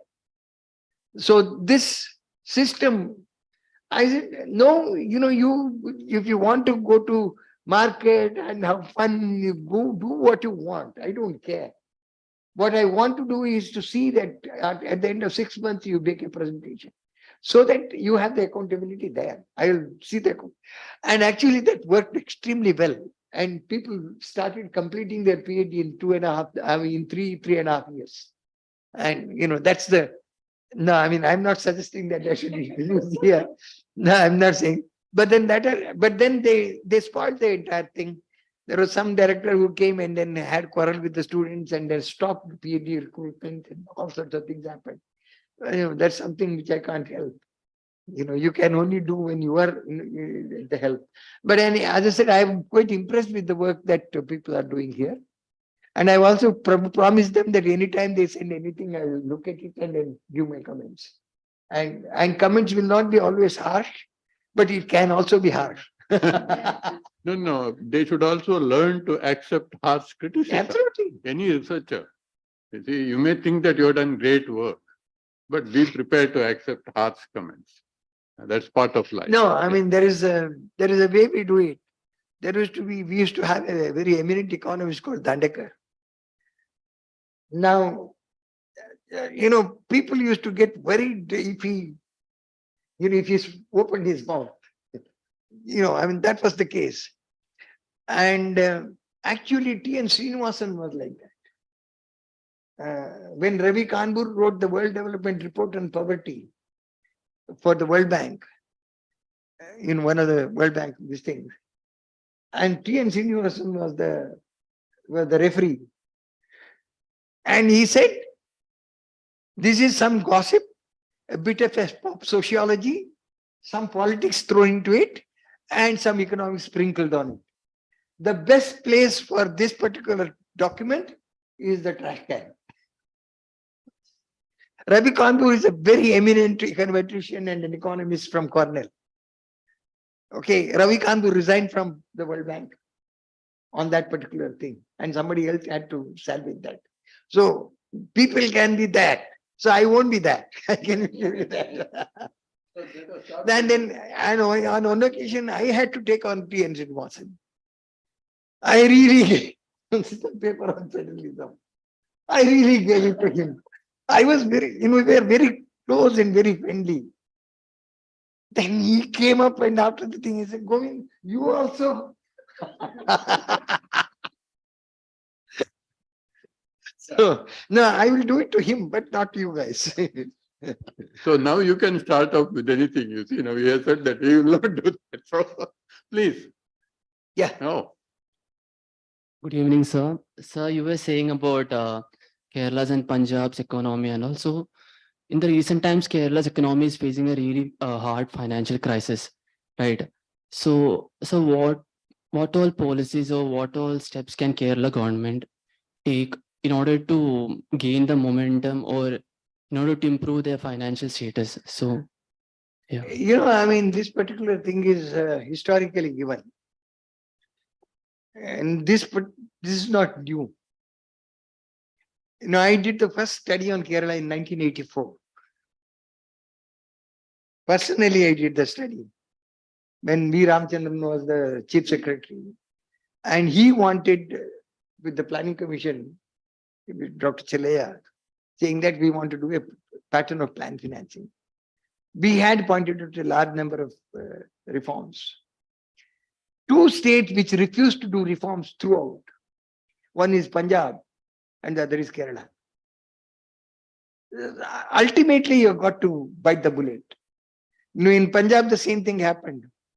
The finance minister, Manpreet Badal, came and requested me that I should write a finance commission memorandum for them.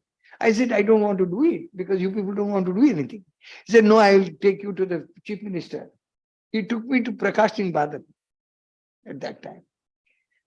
And, it's an anecdote, very interesting anecdote.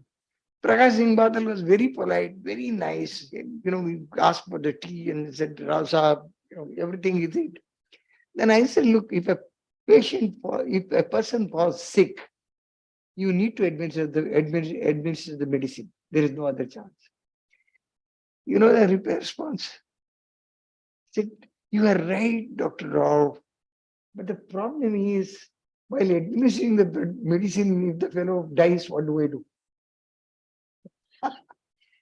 Now, in other words, there was a reluctance to do the reforms. There are lots of things. I mean, in fact, he has been working on the expenditure committee. And he will tell you a large number of things which can be done, which should be done. And some of these things have continued from then. It's not yesterday. But to begin, if you have something like 35% of your revenue going simply for interest payments, that means that there's a huge buildup of debt. So you need to really, unless you resolve it, you can't do anything about it. So how do you really do this? And you have a huge revenue deficit and the debt goes on building up. So the only way that at this particular emergency way that you can do is, you can find out how many public enterprises you have. Huge number of public enterprises you are running. And the problem is they're all making losses.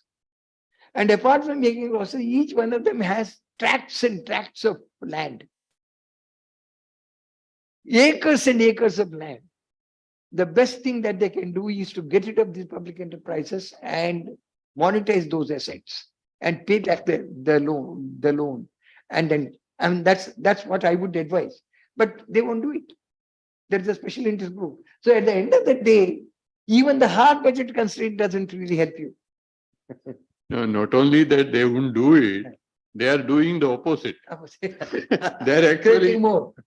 yeah, they are purchasing, central government land of some of the CPSCs for the state. And that's what they're doing. So I think that answers the. No, in fact, there was one occasion, again, an anecdote involving me and a person. I used to be a board member of NTPC.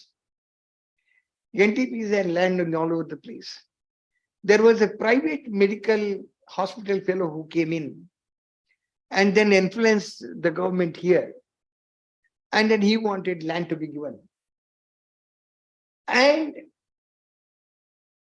the central minister basically was working on that.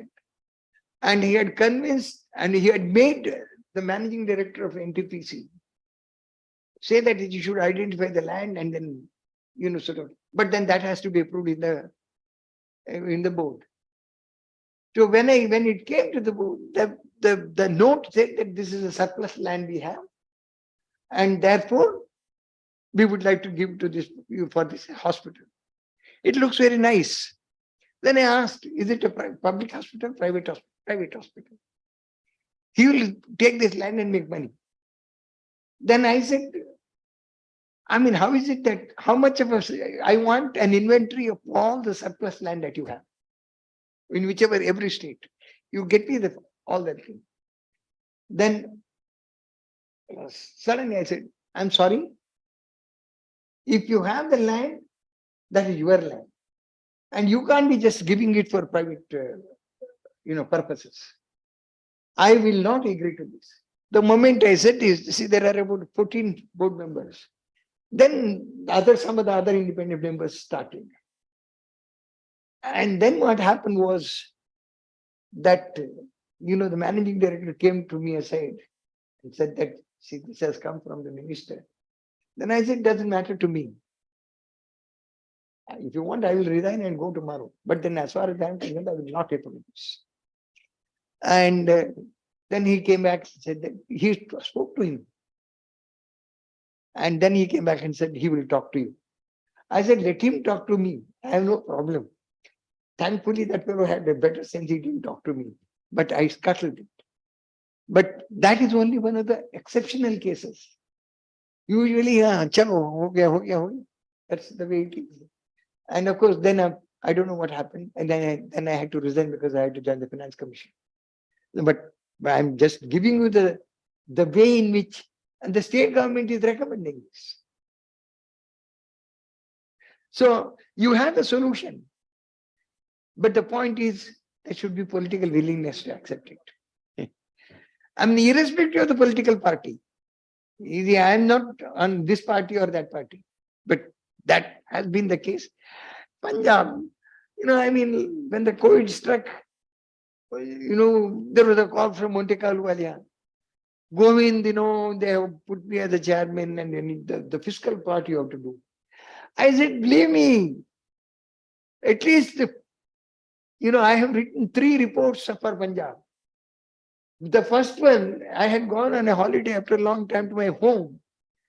And Dr. Chelaya, somebody came to Dr. Chelaya, Dr. Chelaya agreed, saying that Govind and I will do. Then Govind I will do means Govind will do.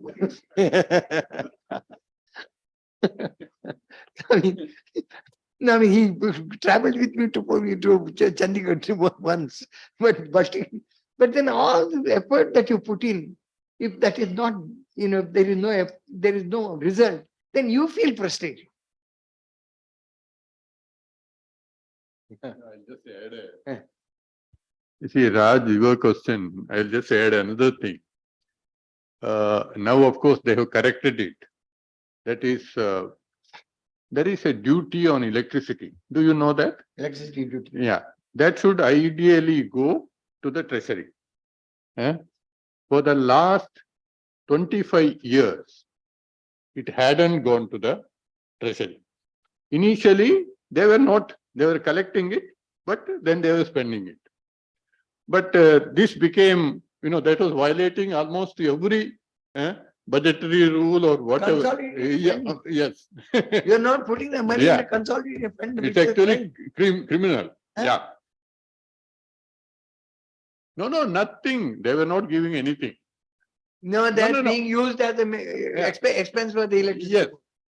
Now, 10 years ago, then they had a government rule they brought out saying that this collection should go to create a corpus for paying the pensions. But now we got into this act as part of the expenditure review committee about 4 or 5 years ago. We wrote about this. Now, the funny thing is that you ask the electricity board, if there is a corpus, then every year there should be a report. How much is the money, where it is invested, what is the return. You ask for it, you don't get it. So we made an issue. 4 years ago, it was there if you look at the expenditure committee report. Then I have been pursuing that. Finally, last budget, the minister, what he said, you must have heard of that. And now what I gather is they have issued the order. From this year onwards, money will go to the consolidated fund. And this is not small money. It is something like 1,500 crores a year. That's a conservative sort of estimate because they have not done the revision of this for a long time. There's a lot of rationalization. No, again, I hold the controller and the auditor general responsible for this. They should have identified and then said that this is a problem here. It should be an audit error. That should have been discussed in the public accounts committee. There is a system, but we don't follow. Yeah. What we do. No, it required an expenditure committee to point it out. What I'm saying is that is the extent to which the finances have gone of this state. No, there is a solution. But then, it's always the easiest solution for the government, whichever the government is, to say that the central government is not giving the money. Okay, so Sorry, it doesn't satisfy most people. yeah. Is there anybody online? Ashwati, you have after that online. Hello, sir. I'm Ashwati, working on public health expenditure. I'm interested on central transfers of health. One of your slides says that there is a possibility of substituting the state on expenditure. So I have 2-3 queries. The first one, is it really substituting or complementing the state on expenditure? You know what, earlier what used to happen is, you see, the issue is this.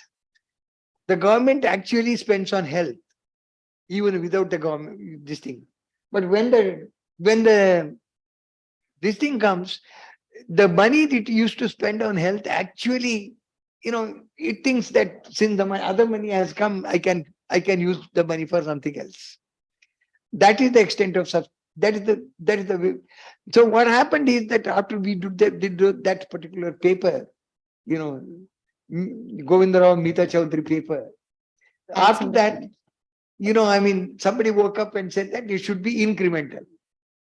So even when you have an incremental, see, money is fungible. See, at the end of the day, money is fungible. So even with that incremental, there is some substitution still happening.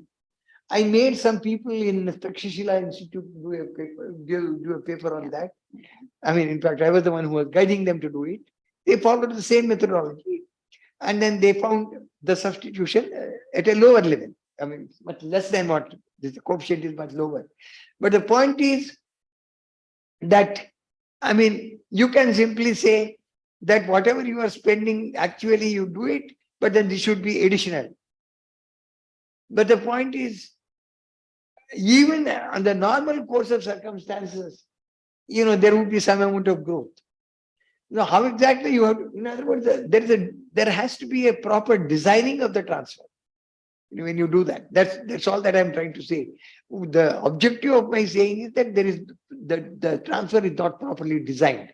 It has to be incremental. It has to result in an increase and not, sort of substitution. That's basically the thing.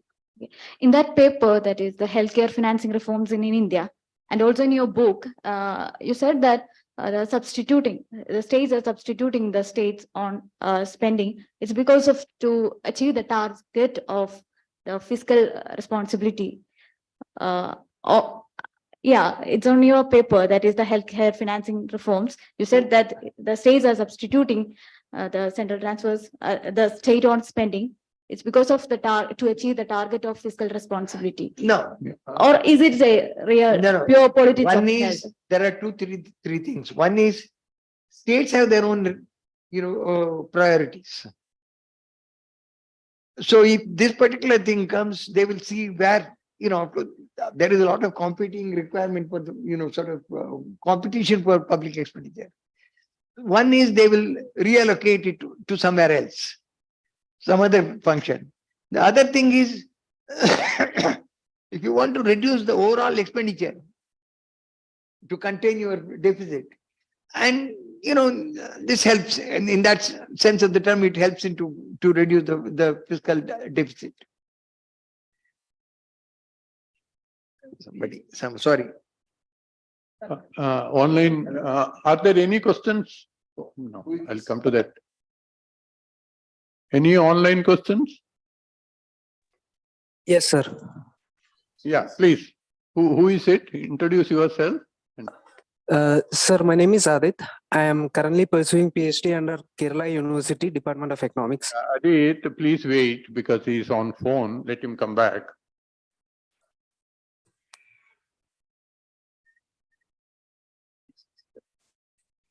Yeah, Adit, please shoot off your question. There's an online question.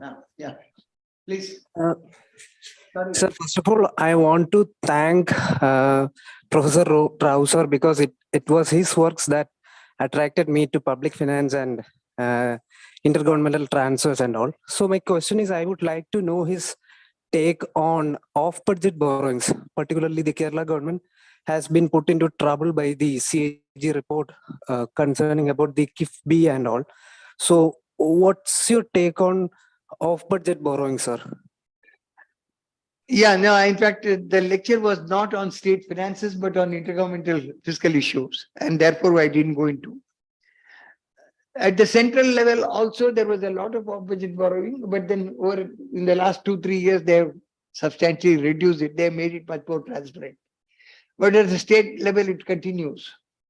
There is a paper which I wrote for at the request of the Asian Development Bank for the 15th Finance Commission. And since it was given to them, I never got to publish it. But somebody is working on the overall fiscal risks in the state. And this is one of the major fiscal risks. Some of them are committed liabilities, some of them are direct liabilities. So off-budget borrowing is always a problem. And obviously the central government at a certain point of time will come up and then say that, in the Article 293.3, we will take into account the total. So at the end of the day, it's a question of implementing decisions, because you need to really make it transparent, make the budgets much more transparent. And at the end of the day, any borrowing is a taxes tomorrow. You'll have to pay that. This is a problem. There are some states which indulge in quite a lot of off-budget borrowing. I don't want to say everything. Even in Karnataka, there is something like, Niravari Nigam Limited, Jalbhagya Nigam Limited, etc., etc. But when they went for the World Bank assistance, I had to write a white paper at that time, a few years ago. I really brought it in brought out the thing saying that this should not happen. But there is this problem.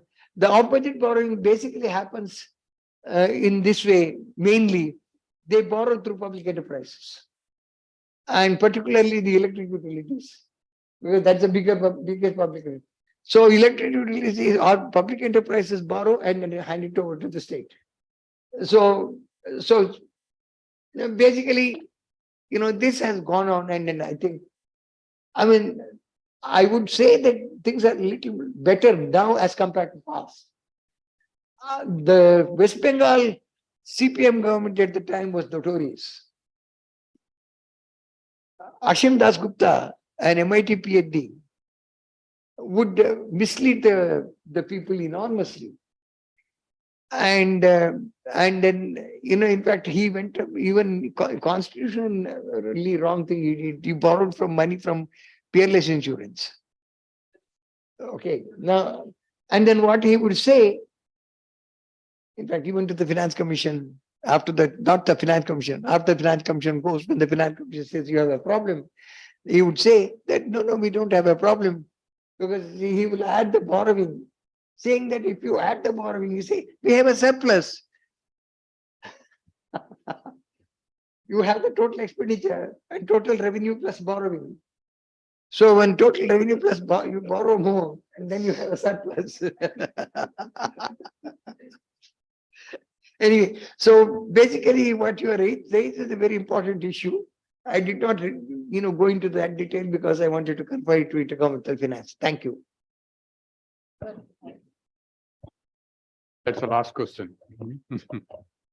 Sir, going by the recent trend, by what is happening in Punjab, Karnataka, Madhya Pradesh, Rajasthan, all these states, my question is, are our governments living or promising beyond their means? So, by doing this, they are usually, aren't this some of this welfare schemes or freebies or whatever you call it, shouldn't it be targeted? And the other thing is, can our government finances incur such huge expenses? And in the long run, isn't the capital expenditure likely to suffer? Or prioritizing this social sector schemes, isn't it not really a bad idea? So I'd like to know. Yeah, no, in fact, you see, partly I have answered this question when I talked about public finance.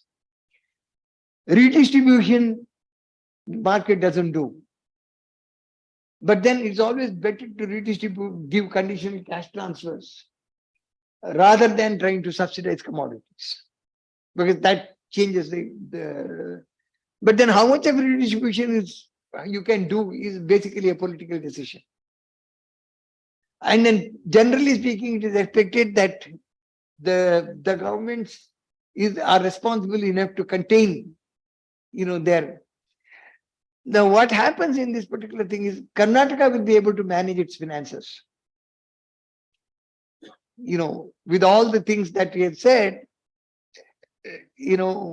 the 5 promises that he has made, now they have come up with some conditions and things like that.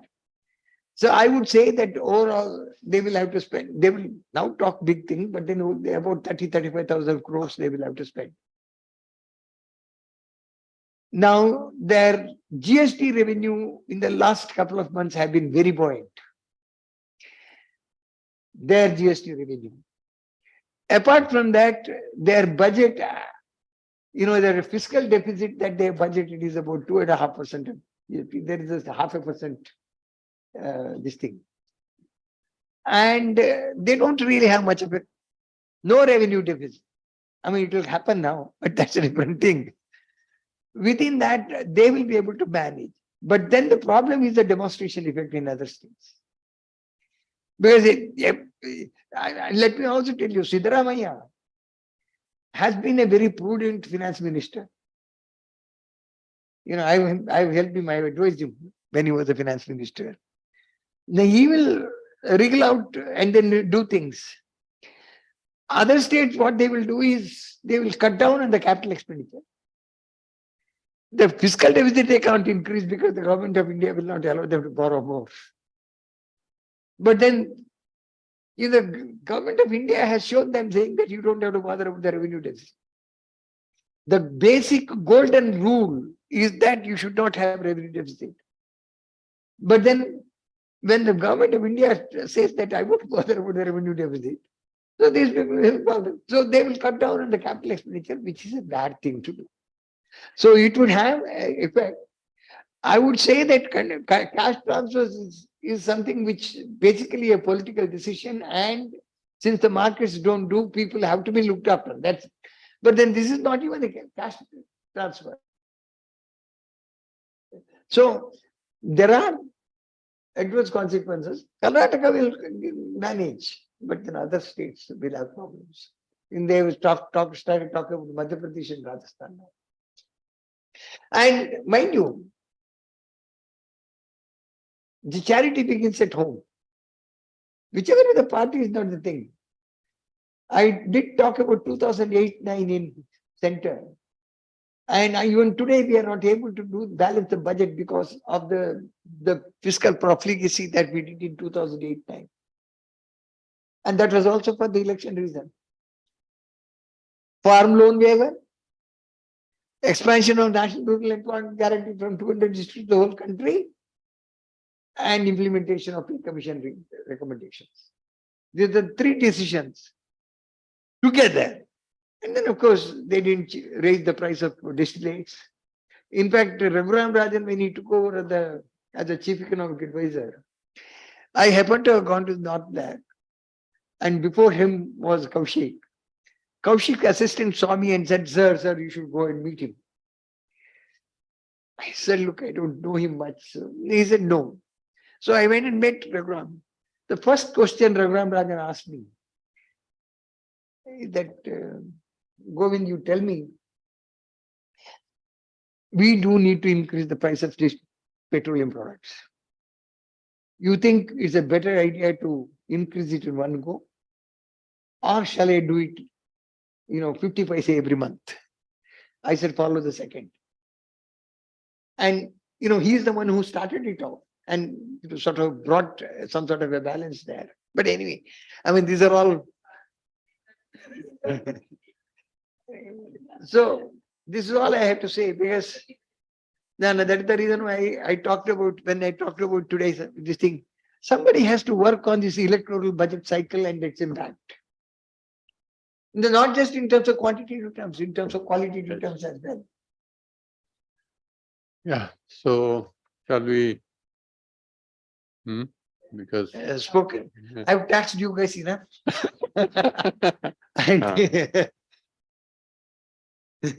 No, but we have got benefits from that. So it's the tax. So I think let us give him a big hand.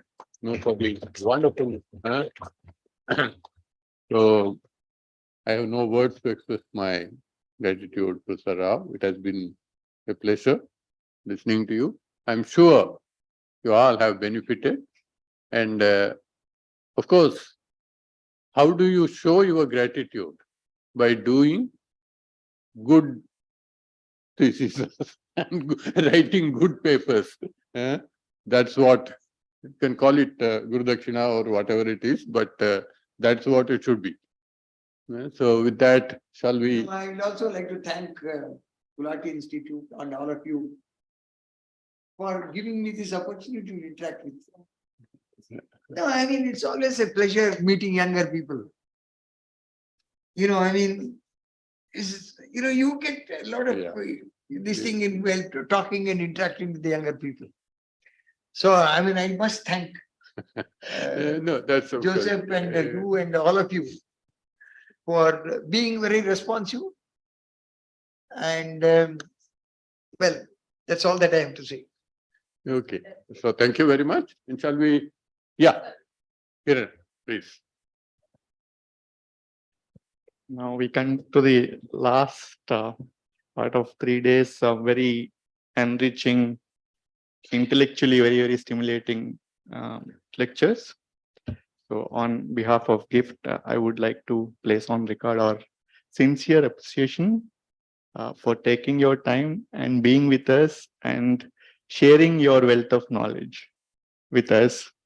Sir, if I have to say this way, if somebody has any metric for measuring literacy on public finance, before 3 days and after 3 days, our literacy rate in public finance has grown up by leaps and bounds. That's how I can put it. Sir, thank you for spending your valuable time. It's an honor to be sitting and listening to your lectures, and also for sharing a lot of your personal experiences, how you have been part of many important policies. And it is truly an inspiration for students who are pursuing research here, and I'm sure they'll also want to become one in the future. And I wish they will become one in future by looking up to people like you. Thank you, sir. Thank you once and again. And also, we would like to have you here more often. So I also would like to thank our director for having invited you here. And I would like to thank Professor D. Narayana, who has been here all 3 days and supporting the entire event. I would like to thank our faculty colleagues, especially the students who have carefully attended all the sessions and also participated in the discussion by raising very, very important questions. Discussion is a very important part of a very important part of making the lectures more interesting. And I also would like to thank participants online. And last but not the least, I would like to thank our IT team for making these lectures very seamless and very, very efficient. Thank you once and again. And thank you, sir. As I said, we would like to have you here more often.